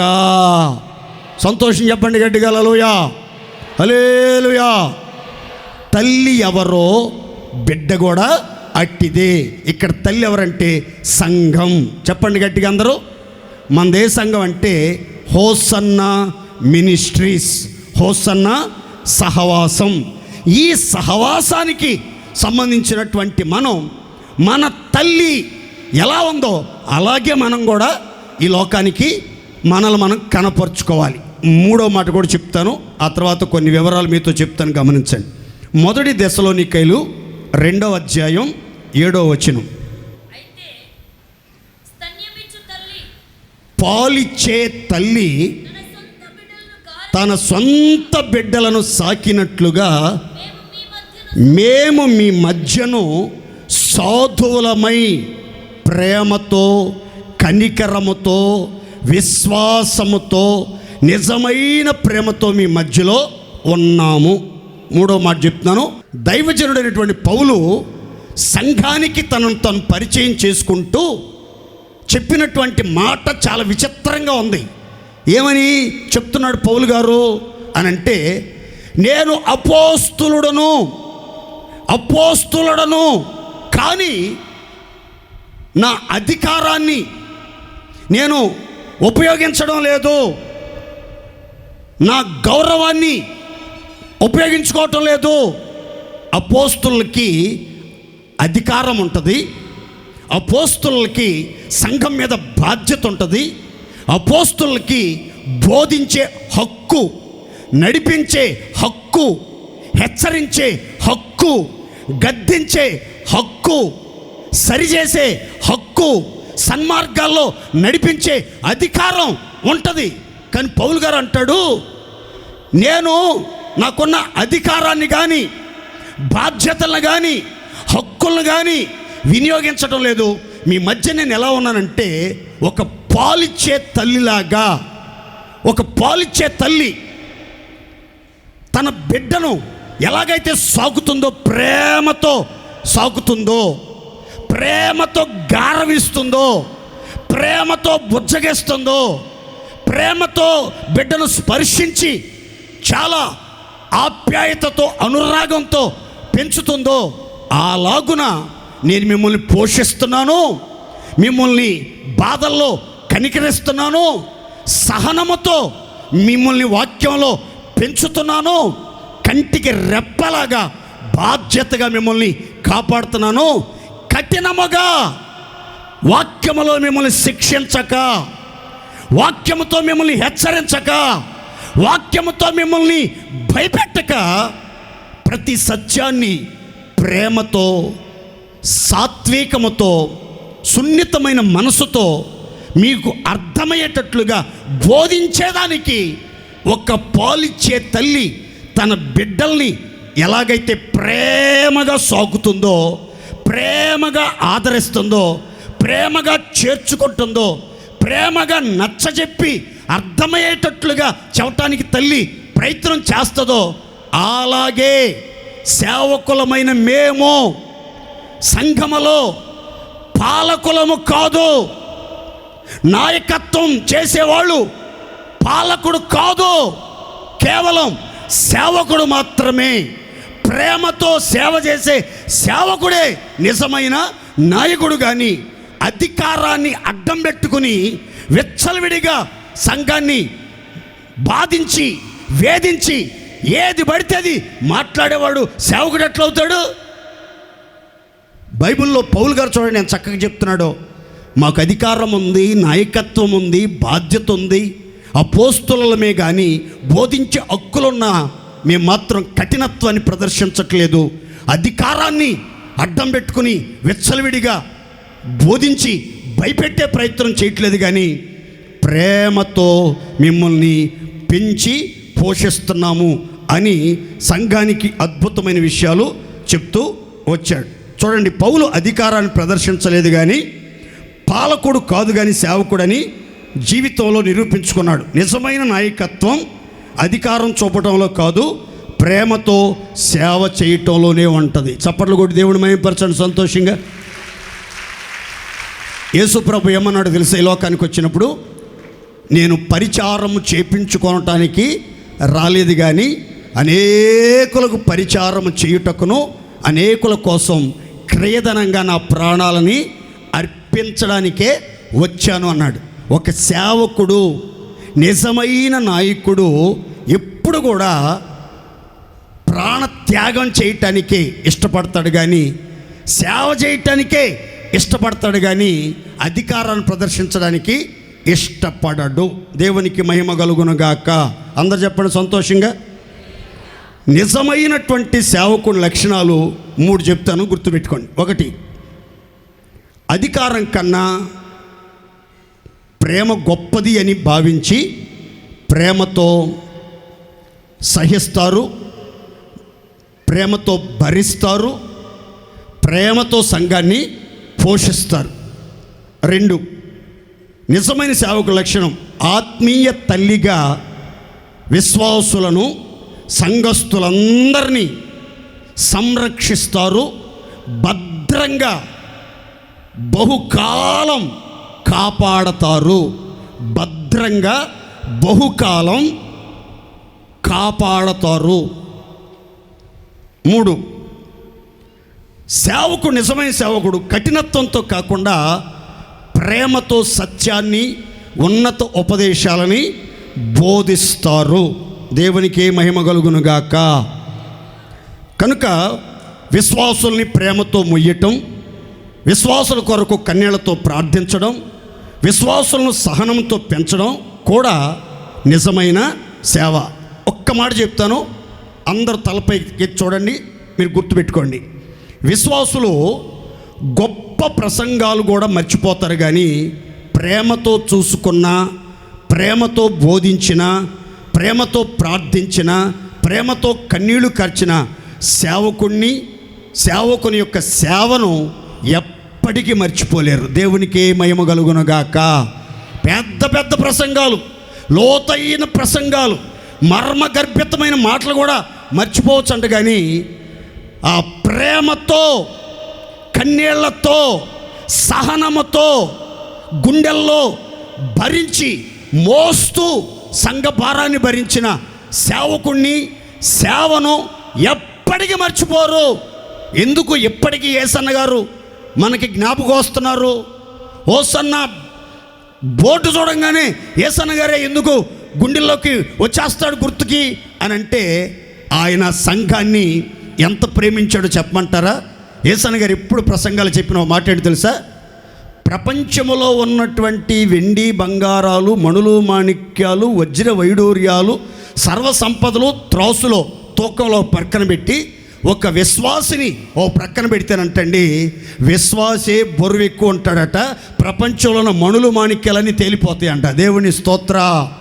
యేసన్న గారికి విశ్వాసులు అంటే అంత విలువ, అంత ఘనత, అంత గౌరవంగా, అంత ప్రేమగా, అంత ప్రత్యేకంగా చూసేవాడు యేసన్న గారు. అందుకనే ఆ సేవకుని మర్చిపోలేకపోతున్నారు క్రైస్తవ ప్రపంచం. అలాగే నిజమైన తల్లి ఎవరు అనంటే సంఘం కోసం సాధువులాగా మారి జగడమాడక సాధువుగా జీవిస్తూ స్తన్యమిచ్చే తల్లిలాగా పథ్యం చేయాలి. బాలింత ఎంత పథ్యం చేయాలో తెలుసా? బాలింత ఎంత పథ్యం చేయాలి, ఏది పడితే తినకూడదు, చెప్పులు లేకుండా బయటికి వెళ్ళకూడదు, నెత్తికి గుడ్డ చుట్టుకోకుండా బయటికి రాకూడదు. పిల్లోడికి ఏ అస్వస్థత కలిగినా తల్లిని పటాపటా పోతారు. ఏం దీని సత్యవే, ఆ పిల్లోడు అటు దగ్గుతున్నాడు, అటు తుమ్ముతున్నాడు అని. అలాగూ ఒక సేవకుడు కూడా పథ్యం చేయాలి. ఏది పడితే తినడు, ఏది పడితే తాగడు, చెప్పులు లేకుండా వెళ్ళకూడదు, సమాధానం లేకుండా సేవ చేయకూడదు, తలంపుల్ని కాసుకోకుండా తలంపుల్ని గాలికి వదిలేసి ఏదో బోధ చేయటమే బాధ్యత అన్నట్లుగా ప్రవర్తించేవాడు సేవకుడు కాదు. అసలు సిసలైన సేవకుడు, పాలిచ్చే సేవకుడు అంటే బోధించేవాడు మాత్రమే కాదు, ప్రసంగించేవాడు మాత్రమే కాదు, పాటలు పాడేవాడు మాత్రమే కాదు, కానీ పథ్యం చేసే సేవకుడండి. సాధువులాగా అన్నింటినీ భరించి ఎవరితో గొడవలు పెట్టుకోకుండా సమాధానాన్ని కోరుకునేవాడేనండి తల్లి లాంటి సేవకుడు. ఇప్పుడు మీతో చెప్పాలనుకున్న మాట ఏంటంటే, తల్లి ఎట్టిదో బిడ్డయు. ఇప్పుడు నోరు తెచ్చి చెప్పండి కొంచెం. మీరు బిడ్డలు కదా, మీరు బిడ్డలా గుడ్లా? బిడ్డలుగా చెప్పండి, నోరు తెచ్చి చెప్పండి. తల్లి ఎట్టిదో బిడ్డయు అట్టిదే. తల్లి ఎట్టిది అని అంటే పథ్యం చేస్తున్న తల్లి, పాలిచ్చే తల్లి అంటే పోషించే తల్లి, సాధువులాగా సాత్వికంగా దీన మనసు కలిగిన తల్లి. మీరు కూడా సేవకుల్లాగా సమాధానంగా ఉండాలి, అనేకులతో సమాధానంగా జీవించాలి, జగడమాడకుండా సాధువుల్లాగా ఉండాలి. అన్ని విషయాల్లో నిష్టగా, నీతిగా, నిబద్ధత కలిగి మీ ఆయుష్కాలం అంతా సేవకులను పోలిన వారిగా ఉండాలి. పౌలు గారు అంటాడు, నేను క్రీస్తుని పోలి నడుచుకున్న ప్రకారము మీరు నన్ను పోలి నడుచుకోవాలి, మిమ్మల్ని పోలి వచ్చే జనరేషన్ నడుచుకోవాలి. ఇలా ఒకరి తరం తర్వాత మరొక తరం ఇలా ఒకరిని పోలి ఒకరు నడుచుకుంటా మనం దేవుని మహిమపరచాలి. దేవునికి మహిమ కలుగునగాక. 3 విషయాలు చెప్పానండి, గుర్తుపెట్టుకోండి. తల్లి ఎట్టిదో బిడ్డయు అట్టిదే. తల్లి ఎవరు గుర్తుపెట్టుకోవాలి? తండ్రి అయిన దేవుడే నిజమైన తల్లి. 2 చెప్పాను, పైనున్న యెరూషలేం మనకు తల్లి, స్వతంత్రంగా ఉంది. మనం కూడా దాస్యానికి లోబడిన వారంగా, పాపానికి దాసులమైన వారంగా కాకుండా పాపములో నుంచి విమోచించబడి పరిశుద్ధపరచబడి నీతిగా, నిజాయితీగా, ప్రత్యేకంగా, ఉన్నతంగా జీవించే వారంగా ఉండాలి. 3 స్తన్యమిచ్చే తల్లి సేవకుడు, అపోస్తులుడు, ప్రవక్త, కాపరి, ఉపదేశకుడు ఇవన్నీ ఉన్నప్పటికీ అటన్నిటి పక్కన పెట్టి ఆ అధికారాలను వినియోగించకుండా ఒక తల్లి, పాలిచ్చే తల్లి బిడ్డ ఎడల ఎలాంటి ఆప్యాయత, అనురాగం చూపుతుందో అలాగూ ఆ ఉన్నటువంటి సేవకులు అందరితో సమాధానం, ఒక ప్రత్యేకమైన జీవితం, అందరినీ అర్థం చేసుకుని అందరినీ భరించగలిగిన, మొయ్యగలిగినటువంటి ప్రేమ కలిగిన సేవకులాగా మీరు కూడా అంతటి ఉన్నతమైన ఆధ్యాత్మికమైన అంతరిక్షానికి ఎదగాలి, ఆ దిశగా మార్పు చెందాలి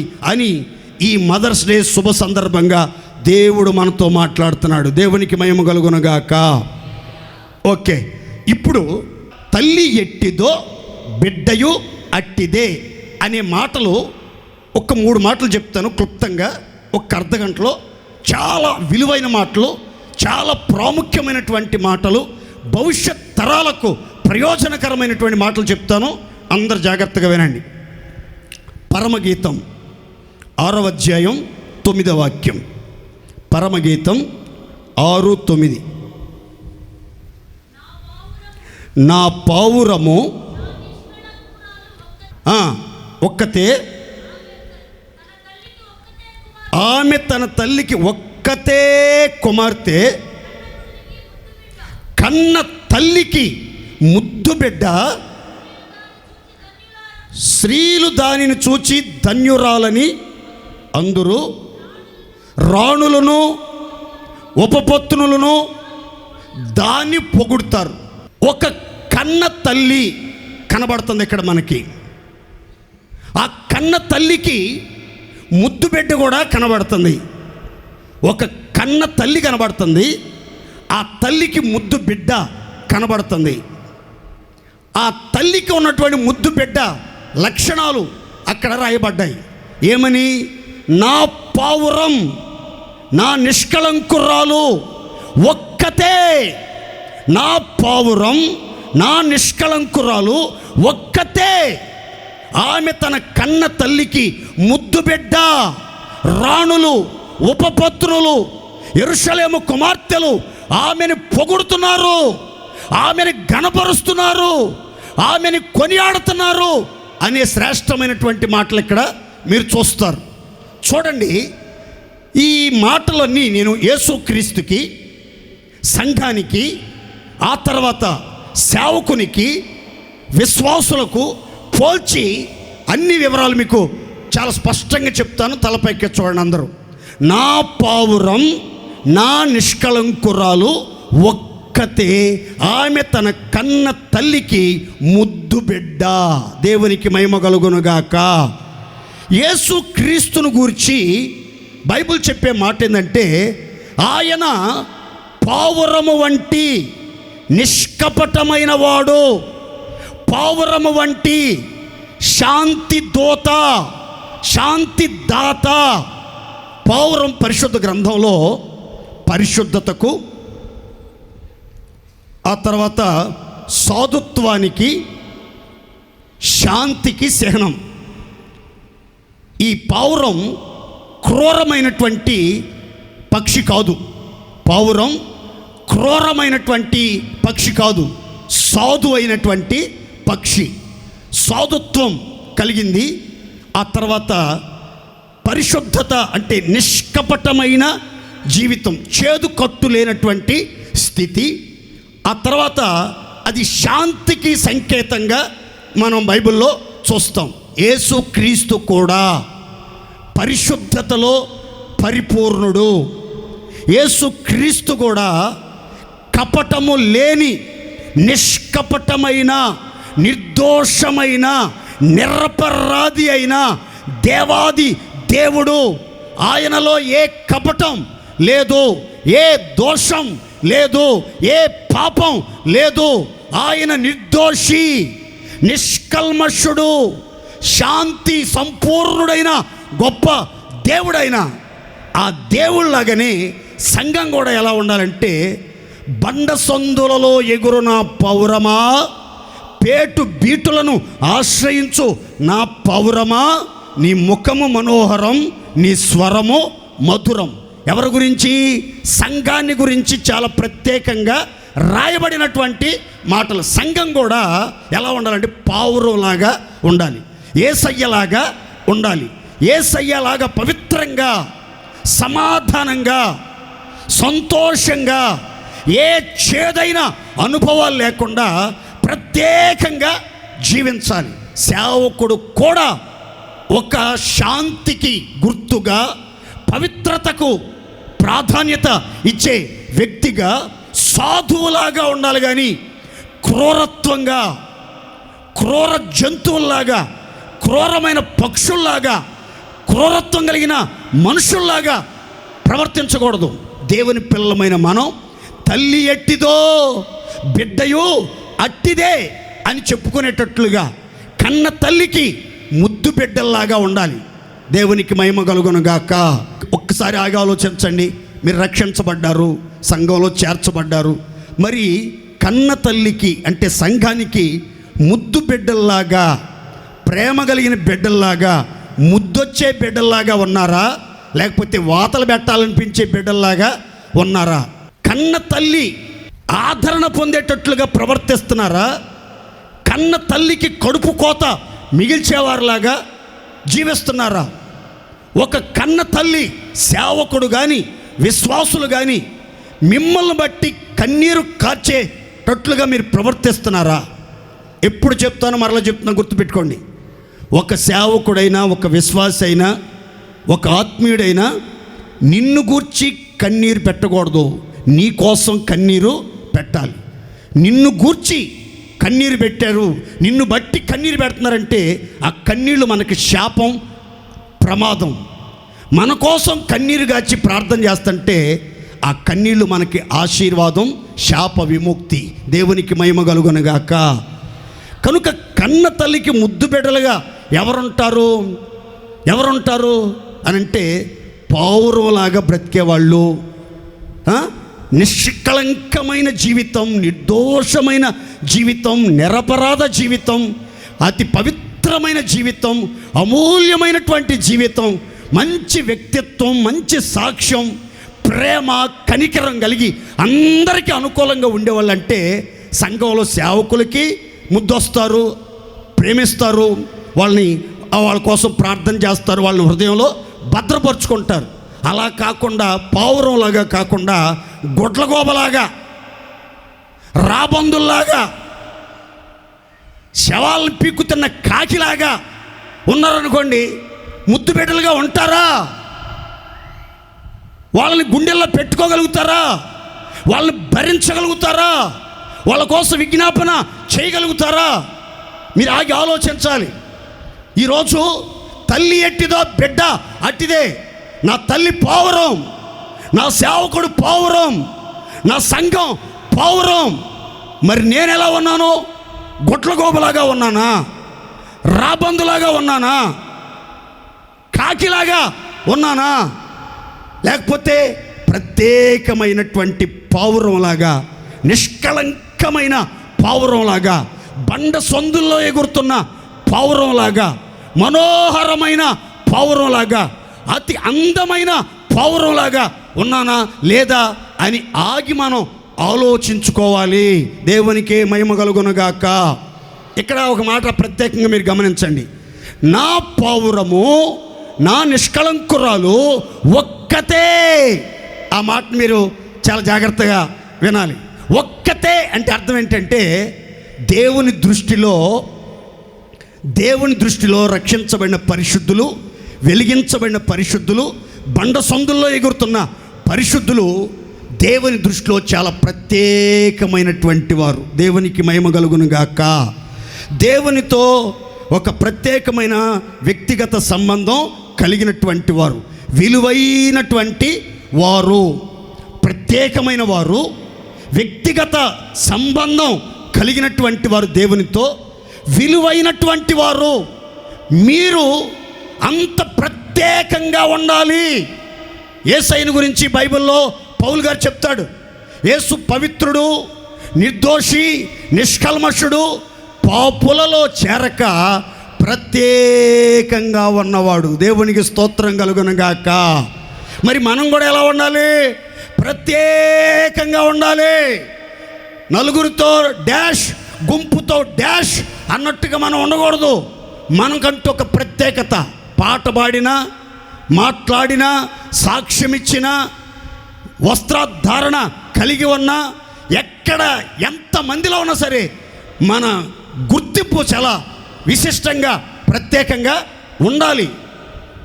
ఓసన్న వాళ్ళు ప్రత్యేకించబడిన వాళ్ళు. వీళ్ళు గొడవల్లో, రాజకీయాల్లో ఉండరు. వీళ్ళు కులానికి, మతానికి ప్రాధాన్యత ఎవరు? అక్కడ అల్లర్లు, అలచడలు ఉండవు. వాళ్ళు చాలా దైవ భయం కలిగిన వాళ్ళు, దైవభక్తి కలిగిన వాళ్ళు, పావురమంతా నిష్కళంకమైన స్థితి కలిగిన వాళ్ళు. వాళ్ళు ఎంతో ఉందాగా ఉంటారు. వాళ్ళు పావురం ఎంత తెల్లగా, ప్రశాంతంగా, సమాధానానికి గుర్తుగా ఉంటుందో వాళ్ళు కూడా అంత సమాధానంగా, అంత ప్రేమగా, అంత అనుకూలంగా, అంత శుద్ధమైన జీవితం కలిగి ముద్దు బిడ్డల్లాగా, నాయకులకి ఆదరణ, ఆనందం, విశ్రాంతి కలిగించే బిడ్డల్లాగా, సేవకులు ఏ సేవకుడు వచ్చి సేవ చేస్తున్నా సరే ఆ సేవకులకి హృదయానందం కలిగించే సేవకుల్లాగా ఉండాలి. ఏలియా చేతుల మీద నీళ్లు పోసినటువంటి సేవకుల్లాగా ఉండాలి, కానీ నిప్పులు పోసే సేవకుల్లాగా ఉండకూడదు. మనము ఒక్కసారి మనం ఆగి ఆలోచించాలి. మనం కన్న తల్లికి ముద్దు బిడ్డలమేనా? మన తల్లికి పేరు ప్రఖ్యాతులు తెచ్చేవారిగా, మహిమ ఘనతలను ఆపాదించేవారిగా మనం ఉంటున్నామా లేదా? మన స్థితి ఏంటి, మన పరిస్థితి ఏంటి అనేది మీరు గుర్తుపెట్టుకోవాలి. పౌరం పరిశుద్ధతకు గుర్తు. పరిశుద్ధుల్లో ఆత్మీయ సౌందర్యం అనేది ఉండాలి. ప్రత్యేకమైన ఆత్మీయ గుర్తింపు కలిగి ఉండాలి. సంఘంలో భద్రంగా కాపాడబడుతూ ఉండాలి. బండ సందుల్లో ఎగిరే పావురంలాగా ఈ సహవాసపు నీడలో నిలిచి ఉండాలి. కానీ ఏ సహవాసం కనబడితే ఆ సహవాసం వైపు ఆకర్షించబడకూడదు. అందుబాటులో ఉంది, దగ్గరలో ఉందని అక్కడికి వెళ్ళిపోకూడదు. ఈ సహవాసం నీడలోనే ఎగురుతూ ఉండాలి, ఈ సహవాసంలోనే పెంపారుతూ ఉండాలి. ఈ ఉపదేశాల చేత మనం పావురంలాగా పరిశుద్ధంగాను సాధువులముగాను శాంతికి నిదర్శనంగా ఉన్నటువంటి సమాధాన రాయబారులముగా బ్రతికినంత కాలం కన్న తల్లికి మనల్ని నడిపించే సంఘానికి ముద్దు బిడ్డలుగా జీవించున్నట్లు కృప దయచెయ్యబడునుగాక. అందరూ సంతోషం చెప్పండి గట్టిగా హల్లెలూయా, హల్లెలూయా. ఆ రెండవ మాట కూడా చెప్తాను. 113వ కీర్తన 9వ శరణం.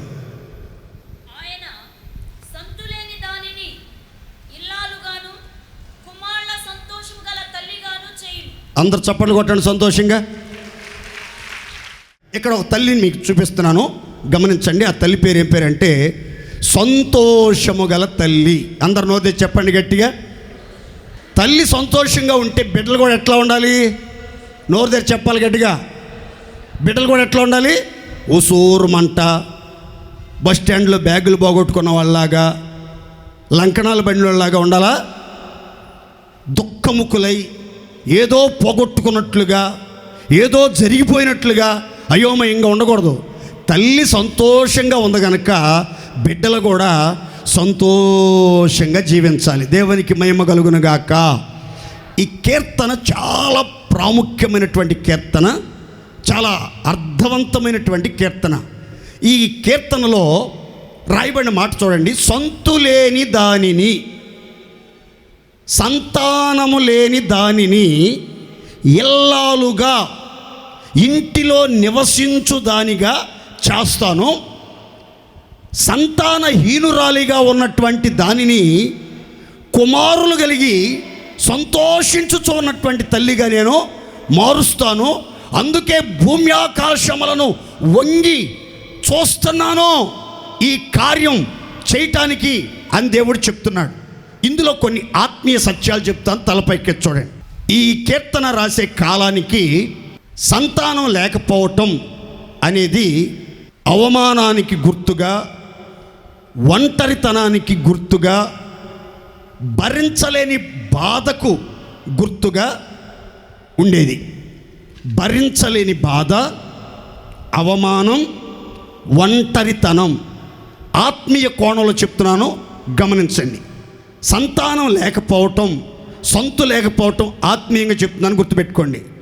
ఫలము లేని జీవితం, నిరాశ, ఆశలు కోల్పోయిన స్థితి, ఆశలు కోల్పోయిన స్థితి, నిష్ఫలమైన జీవితము, నిరాశతో కూడిన జీవితము, ఆశలన్నీ కోల్పోయినటువంటి స్థితికి గుర్తుగా ఈ సంతానహీనురాలు కనబడుతుంది. అయితే బాధతో, అవమానముతో, ఒంటరితనముతో, ఫలములేని స్థితిలో, నిరాశలో, ఆశలన్నీ కోల్పోయిన స్థితిలో ఉన్నటువంటి ఈ సంతులేని దానిని దేవుడు దర్శించి జ్ఞాపకం చేసుకుని దృష్టి నిలిపి అద్భుతం చేసి చక్కని గర్భఫలం ఇచ్చి కుమారుడు కలిగిన సంతోషము గల తల్లిగా మార్చేశాడు. దేవునికి స్తోత్రం కలుగునుగాక. మరో విచిత్రం చెప్తాను చూడండి. సమస్యను తొలగించడం మాత్రమే కాదు, సమస్యను పరిష్కరించడం మాత్రమే కాదు, కొదువను తీర్చడం మాత్రమే కాదు, కానీ ఒక పునరుద్ధరణ దేవుడు కలుగజేశాడు. ఏంటి ఆ పునరుద్ధరణ అంటే? సొంతులేని దాన్ని ఎలా చేశాడంటే ఇల్లాలుగా. నోతే చెప్తారా గట్టిగా? ఇల్లాలంటే ఏంటి తెలుసా? ఇంటిలో నివసించున్నది. ఇల్లాలంటే ఏంటిది? ఇంటిలో నివసించడం. ఇంట్లో నివసించడం అంటే ఒక 4 మాటలు చెప్తాను, గుర్తుపెట్టుకోండి. ఇంట్లో నివసించడం అంటే స్థిరత్వానికి, గౌరవానికి, కుటుంబ సంతోషానికి, భద్రతకు సాదృశ్యం. దేవునికి మహిమ కలుగునగాక. ఇంటి పట్టున ఇక గౌరవంగా, సంతోషంగా, భద్రంగా స్థిరపరచబడి, ఒక తల్లిగా స్థిరపరచబడి, అప్పటి వరకు ఉన్నటువంటి గొడ్రాలు అనే పేరు కొట్టివేయబడి, కాన్పు ఉడిగిపోయింది అనే పేరు కొట్టివేయబడి, పిల్లలు పుట్టరు గొడ్డుబోద్ది అన్న పేరు కొట్టివేయబడి, ఇప్పుడు స్థిరపరచబడిన ఇల్లాలుగా, గౌరవింపదగిన ఇల్లాలుగా, భద్రపరచబడే ఇల్లాలుగా, కుటుంబ సంతోషములో పాలిభాగస్తులైన ఇల్లాలుగా దేవుడు మార్చేస్తున్నాడు. దేవునికే మహిమ కలుగునుగాక. ఇదే మాట అన్నమ్మ నోట వచ్చినట్లుగా మన లేఖనంలో 1 సమూయేలు 2:5 చూస్తాం. యెహోవా యందు నాకు మహాబలము కలిగెను, యెహోవా యందు నా హృదయము బహుగా సంతోషించెను. దేవునికే మహిమ కలుగునుగాక. గట్టిగా చెప్పండి హల్లెలూయా. ఒక్క చిన్న మాట గుర్తుపెట్టుకోండి. ఆత్మీయ శూన్యతను ఆశీర్వాదంగా మార్చగలిగిన గొప్ప దేవుడు నజరేయుడైన యేసునాథుడు. దేవునికి మహిమ కలుగునుగాక. దేవుని చేతిలో శూన్యమైన జీవితం కూడా సాక్ష్యంగా మార్చబడబోతుంది. దేవునికి మహిమ కలుగునుగాక. అన్ని శూన్యంగా,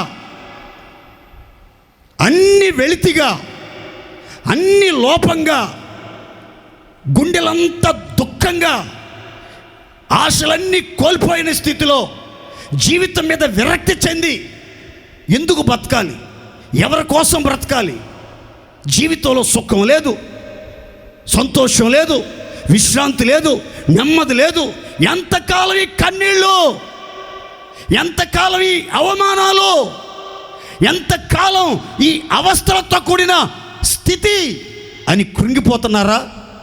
శూన్యమైన మీ జీవితాన్ని దేవుని చేతులు పెట్టండి. దేవుడు మీ జీవితాన్ని ఆశీర్వాదకరంగా మారుస్తాడు. బహుతరములకు సాక్ష్యముగా నిలిపి నీ నోటి నిండా నవ్వు కలుగజేయునుగాక. గట్టిగా చెప్పండి హల్లెలూయా. చివరిగా ఒక్క మాట చెప్పి నేను ముగిస్తాను. చదువుకుందాం చూడండి. తిమోతికి రాసిన 2వ పత్రిక 1వ అధ్యాయం 4-5 వచనాలు. నీ యందున్న నిష్కపటమైన విశ్వాసమును జ్ఞాపకం చేసుకొని నా పితురాచార ప్రకారము నిర్మలమైన మనస్సాక్షితో నేను సేవించుచున్న దేవుని ఎడల కృతజ్ఞుడనై ఉన్నాను. ఇక్కడ గమనించండి. ఆ విశ్వాసము అంటే నిష్కపటమైన, నీ యందున్న నిష్కపటమైన ఆ విశ్వాసము మొదట నీ అమ్మమ్మ అయిన లోయలోనూ నీ తల్లి అయిన యునేకేలోనూ వసించెను.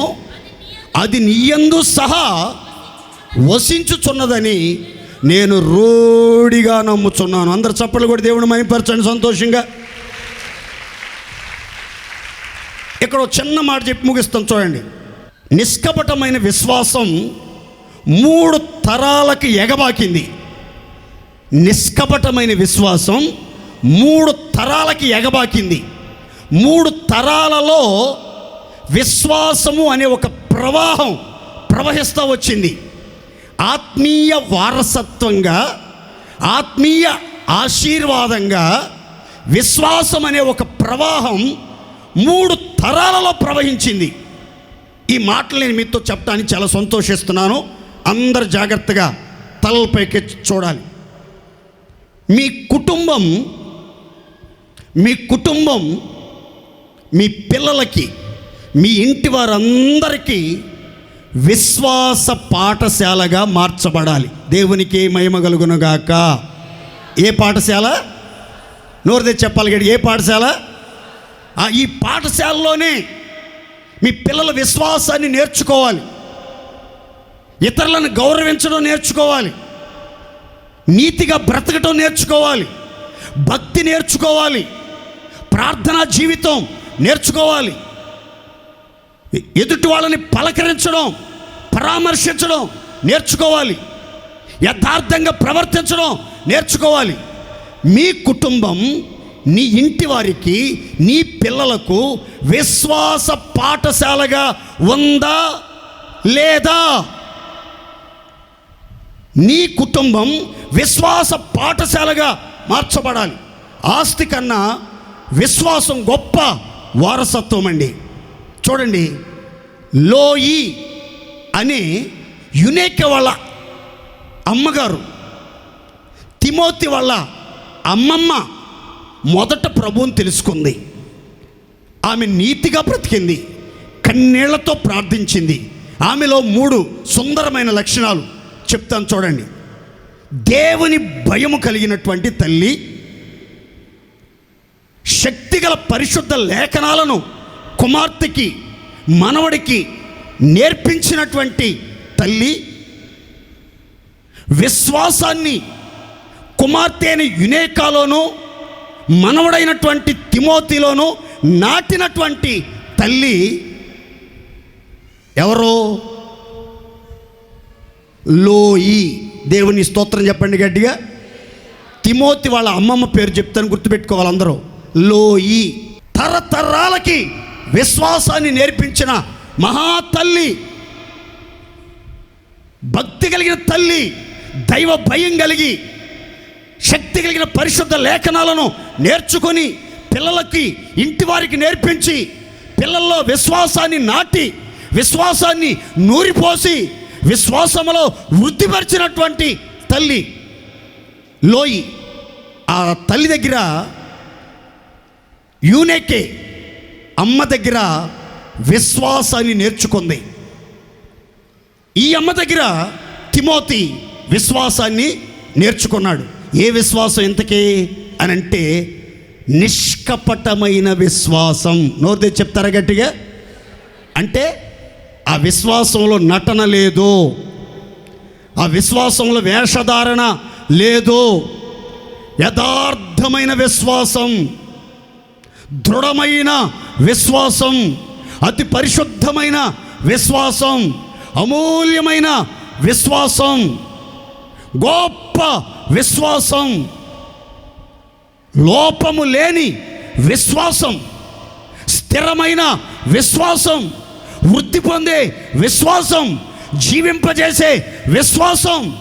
ప్రతి విషయంలో దేవుని మీద ఆధారపడి విశ్వాసంతో పొందుకోవటం ఆ తల్లి బడిలో, వడిలో తిమోతి నేర్చుకున్నాడు. దేవునికే మహిమ కలుగునుగాక.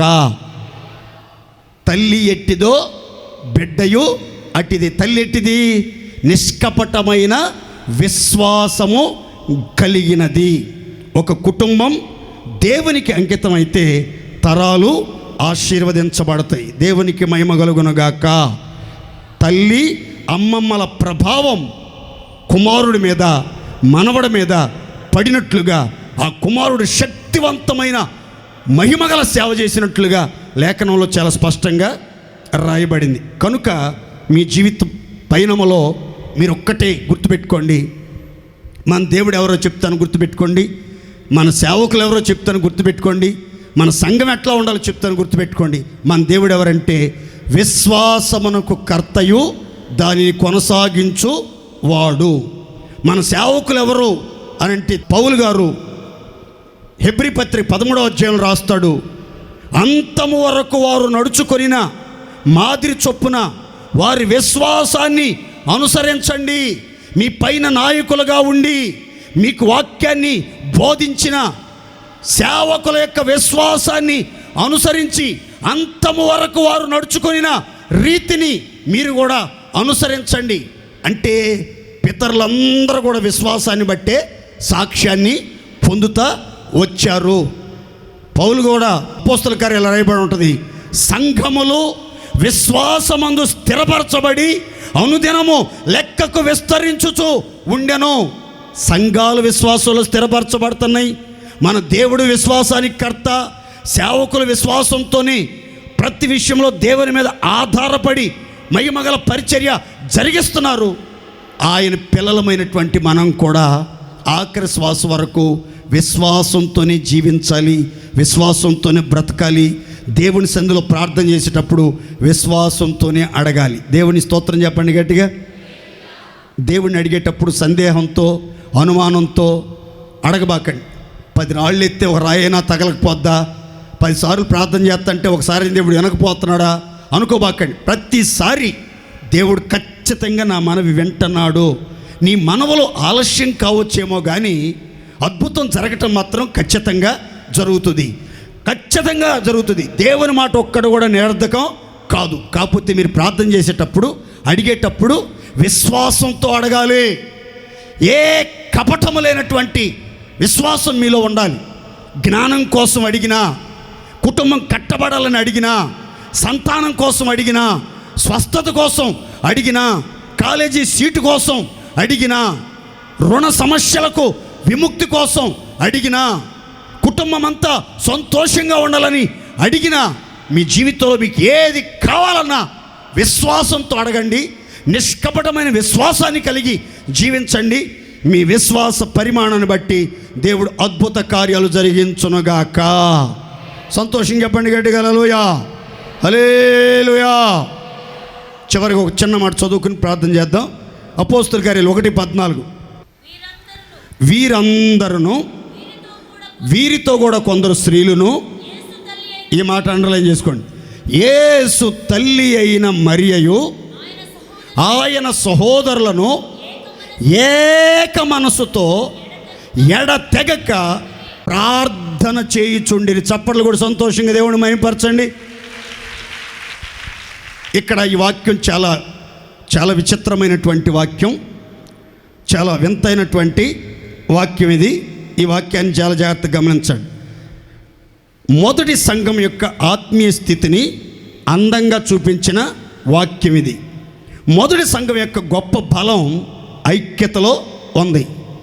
భిన్నమైనటువంటి నేపథ్యాలు, విభిన్నమైన స్వభావాలు, విభిన్నమైన అనుభవాలు ఉన్నప్పటికీ ఒకే హృదయంతో 120 మంది దేవుని ఎదుట సమకూర్చబడి ఏక మనసుతో ఎడతెగక 10 రోజులు రాత్రింబగళ్ళు ప్రార్థన చేస్తూ వచ్చారు. దేవునికి మహిమ కలుగునుగాక.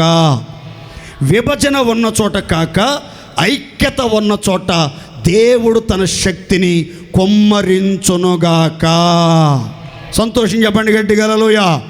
ఎక్కడ ఐక్యత ఉంటుందో, ఏక మనసు ఉంటుందో, ప్రార్థన ధ్వని వినబడుతుందో అక్కడ దేవుడు గొప్ప కార్యాలు చేస్తాడు. ఏక మనసుతో ప్రార్థించే వారి మధ్యలో దేవుడు వేగముగా తన కార్యాలను జరిగించనుద్దేశించుచున్నాడు. దేవునికే మహిమ కలుగునుగాక. నీ కార్యాలు ఆలస్యం కాకుండా వేగంగా దైవ కార్యాలు జరగాలి, దైవ శక్తి కుమ్మరించబడాలి, ప్రార్థనలు అంగీకరించబడాలి అని అంటే మీరు ఐక్యతతో ఏక మనసుతో ప్రార్థించడం ప్రారంభించాలి. ఇందులో నేను ఒకే మాట చెప్తాను, అదేంటంటే యేసు తల్లి అయిన మరియా. ఈ మరి గురించి ఒక 3 మాటలు చెప్తాను చూడండి. యేసుక్రీస్తు జననాన్ని చూసింది, కళ్ళారా జన్మనిచ్చింది. యేసుక్రీస్తు శిలువ మీద వేలాడుతున్నప్పుడు, ప్రాణాలు పోతున్నటువంటి సమయంలో దగ్గరగా ఉండి ఆ శిలువ శ్రమలను, శిలువ రాను మీద వేలాడుతున్న యేసుని చూచింది. ఆ తర్వాత పునరుద్ధాన మహిమ తర్వాత యేసుక్రీస్తు పునరుద్ధానుడై మహిమపరచబడి మహిమా శరీరంతో లేపబడిన తర్వాత ఈమె ఏం చేస్తుంది ఇప్పుడు అని అంటే, ప్రార్థనలో నిలిచి పరిశుద్ధాత్మ యొక్క అవసరాన్ని గుర్తుపట్టి దేవుని శక్తిని పొందాలన్న ఆశతో ప్రార్థనలో గడపటం ప్రారంభిస్తుంది. చూడండి, ప్రార్థన అనేది ఆత్మీయ శక్తికి ద్వారం లాంటిది. దేవునికి మహిమ కలుగునుగాక. యేసుక్రీస్తుకు జన్మనిచ్చిన యేసయ్య శిలువ శ్రమలని కళ్ళతో దగ్గరగా ఉండి చూసిన, నేను సామాన్యురాలని కాదు, తరతరాల్లో నన్ను ధన్యురాలు అంటారు, సర్వశక్తుడు నాకు గొప్ప కార్యం చేశాడు, యేసయ్యకి జన్మనివ్వటం సాధారణమా? దైవ కుమారుడు మనిషి కుమారుడిగా పిలువబడటానికి నేను ఒక సాధనంగా మార్చబడ్డాను, నేను సామాన్యురాలు కాదు అని ఎక్కడ హెచ్చించుకోలేదండి. ఇన్ని సంగతులు చూచినా, ఇన్ని సంగతులు తన జీవితంలో జరిగినా, తన జీవితంలో ప్రార్థనలో గడపాలి, ప్రార్థించే వారితో ఏక మనసు కలిగి ఉండాలి, ప్రార్థించే గుంపులో ఉండాలి, వారితో పాటు వాగ్దానం చేయబడిన ఆత్మతో నింపబడాలన్న ఒక ఉన్నతమైన ఉద్దేశం కలిగి ప్రార్థించే గుంపులో ఉన్నట్లుగా లేఖనం చెప్తుంది. తల్లి ఎట్టిదో బిడ్డయు, నోరుదే చెప్పాలి, తల్లి ఎట్టిదో బిడ్డయు. యేసుక్రీస్తు కూడా పెందలకడనే ఇంకా చీకటి ఉండగానే లేచి అరణ్యానికి పోయి ప్రార్థన చేస్తా ఉండేవాడు. రాత్రి అయితే చాలు ఒలివ కొండ మీదకి వెళ్ళి రాత్రంతా ప్రార్థనలో గడుపుతా ఉండేవాడు. కనుక తల్లి ఎలాగైతే ప్రార్థనాత్మ కలిగి ప్రార్థించే గుంపులో చేరి ఎంత విశాలమైన మనసుతో ప్రార్థించిందో, ఆ తల్లి బిడ్డగా పిలువబడిన యేసుక్రీస్తు వారు కూడా ప్రార్థన ప్రార్థన ప్రార్థన అనే ధ్యాసతోనే జీవితాన్ని కొనసాగించాడు. శిలువ శ్రమలప్పుడు కూడా శిష్యుల దగ్గరికి వచ్చి అన్నాడు, నా నిమిత్తం ఒక్క గడి అయినా మెలకువగా ఉండి ప్రార్థన చెయ్యలేరా? మీరు శోధనలో ప్రవేశింపకుండా నిమిత్తం మెలకువగా ఉండి ప్రార్థన చెయ్యండి అని ప్రార్థన చేస్తూ ఉంటే, ఆయన చెమట రక్త బిందువులుగా మారిపోతూ ఉన్నప్పుడు పరలోకములో నుంచి దేవదూత వచ్చి ఆయనకు కనబడి ఆయన బలపరిచినట్లుగా లేఖనంలో రాయబడింది. సంఘాన్ని గురించి బైబిల్ చెప్తుంది. 12వ అధ్యాయం అపోస్తుల కార్యాల్లో పేతురు చెరసాలలో వేయబడెను, సంఘమైతే అతని కొరకు అత్యాశక్తితో ప్రార్థన. ఏంటండి ఈ మాటలు? సంఘం అని పిలువబడుతున్నాం, సంఘంలో ప్రార్థన ఉందా? ఆసక్తితో అత్యాశక్తితో ఉపవాసాలతో మోకాళ్ళుని కన్నీళ్లతో ప్రార్థించగలుగుతున్న సంఘంగా మనం ఉన్నామా? తల్లి సంఘమా, ఓ సంఘమా, అత్యాశక్తితో కూడిన ప్రార్థన ఉందా? అసలు మోకాళ్ళలోంచి ప్రార్థన చేయగలుగుతున్నారా? లేదా కొంతమంది అసలు మోకాళ్ళ ప్రార్థనే మర్చిపోయారండి. నిలబడి ప్రార్థన చేసినా వింటాడు, ఒక బోర్రలుగా పడుకుని ప్రార్థన చేసినా వింటాడు, కళ్ళు తెరిచి అటు ఇటు చూస్తా ప్రార్థన చేసినా వింటాడు అనుకుని, మరి ఎక్కడ బోధలో, ఎక్కడ ఉపదేశమో, ఎక్కడ నేర్చుకున్నారో, ఏ సైతాన్ని ఆవరించిందో తెలియదు, కానీ రకరకాల ప్రార్థనలు వచ్చేసినాయి. నా మాటనండి, దేవుని పిల్లలుగా మనం ఏక మనసుతో సంఘంతో కలిసి అత్యాశక్తితో కన్నీళ్లతో పట్టుదలతో పవిత్రతతో ఏక మనసుతో ఎడతెక్క ప్రార్థించే సమాజంగా సంఘంగా మన సంఘం కనబడాలి. తల్లి ఎట్టిదో. మన హోసన్న మినిస్ట్రీకి హోసన్న మందిరం అని ఉంది కదా ఇప్పుడు బోర్డు. నేను సేవకు వచ్చిన కొత్తలో శారదా కాలనీలో ఏమని ఉండేదంటే బోర్డు, హోసన్న ప్రార్థనా మందిరం అని ఉండేది. ఏ మందిరం అండి? ఏ మందిరం? మేరక్ గారు వచ్చిన తర్వాత కొంతకాలానికి ఈ సంఘంలో సేవకుల్లో ప్రార్థన తగ్గిపోతుంది, విశ్వాసుల్లో ప్రార్థన తగ్గిపోతుంది, మనం దేవుని మోసం చేయకూడదు, ఆ ప్రార్థన అనేది కొట్టేయండి అని చెప్పి ప్రార్థన తీసేసి హోసన్న మందిరాలను పెట్టేసింది. హోసన్న మందిరాలని పెట్టేశారు. నా మాటనండి, మరలా మన మందిరాలన్నీ కూడా హోసన్న ప్రార్థనా మందిరాలుగా మారాలి. దేవుని స్తోత్రం కలుగునుగాక.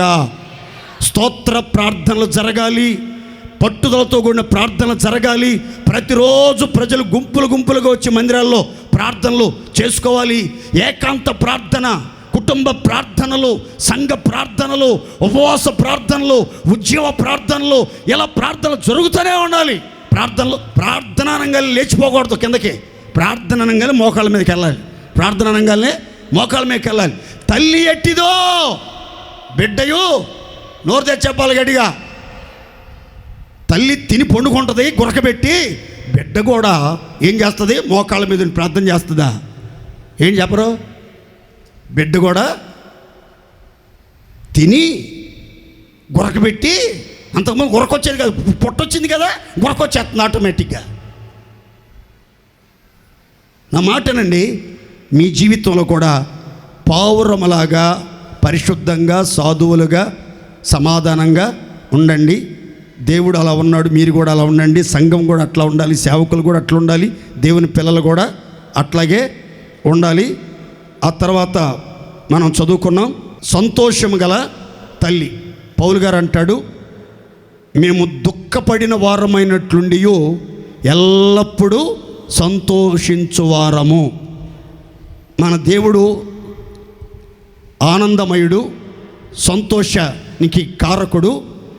సేవకులమైనటువంటి మేము కూడా కొన్ని సమయాల్లో సందర్భాల్లో దుఃఖపడినట్లుగా మీకు కనబడిన ఎల్లప్పుడూ హృదయానందం కలిగి సంతోషంగా ఉన్నాం. ఎందుకంటే దెయ్యాలు వెళ్ళిపోతున్నాయని కాదు, అద్భుతాలు జరుగుతున్నాయని కాదు, ప్రార్థనలు అంగీకరించబడుతున్నాయని కాదు, జనం విస్తారంగా వస్తున్నారని కాదు, కానీ మా పేర్లు పరలోకంలో రాయబడి అని ఉన్నాయని సంతోషంగా ఉన్నాం. దేవుని స్తోత్రం చెప్పండి గట్టిగా. మీరు కూడా సంతోషంగా ఉండాలి. ఒకవేళ సంతోషం లేక దుఃఖంతో ఉంటే శూన్యమైన మీ జీవితాన్ని, మీ బ్రతుకులను, వెలితిగా ఉన్నటువంటి మీ స్థితిగతులను దేవుని చేతిలో పెట్టండి. శూన్యతను దేవుడు ఆశీర్వాదంగా మారుస్తాడు. శూన్యత కలిగినటువంటి జీవితాలను దేవుడు సాక్ష్యాలుగా తీర్చిదిద్దుతాడు. మూడవదిగా విశ్వాసం, నిష్కపటమైన విశ్వాసం కలిగి ఉండండి. విశ్వాసం ద్వారా గొప్ప కార్యాలు జరుగుతాయి, అడిగినవన్నీ పొందుకుంటారు. చివరిగా ప్రార్థించే సమూహములో మీరు ఉండాలి. ఆదిమ క్రైస్తవ సంఘం ప్రార్థనా పురిటి నొప్పుల్లో ఆవిర్భవించింది. అందుకే అన్ని అద్భుతాలు, అన్ని సూచక్రియలు, అన్ని గొప్ప కార్యాలు జరుగుతూ వచ్చినాయి. మనం కూడా తల్లి సంఘంగా, మరియ సంఘంగా, ప్రార్థించే సంఘంగా, ప్రార్థనలో ఎదిగిన సంఘంగా, ప్రార్థన పోరాటం కలిగిన సంఘంగా నిలిచి అనేకులకు మనం సామెతగా మారాలి. ఎలాంటి సామెత? తల్లి ఎట్టిదో బిడ్డయు అట్టిది.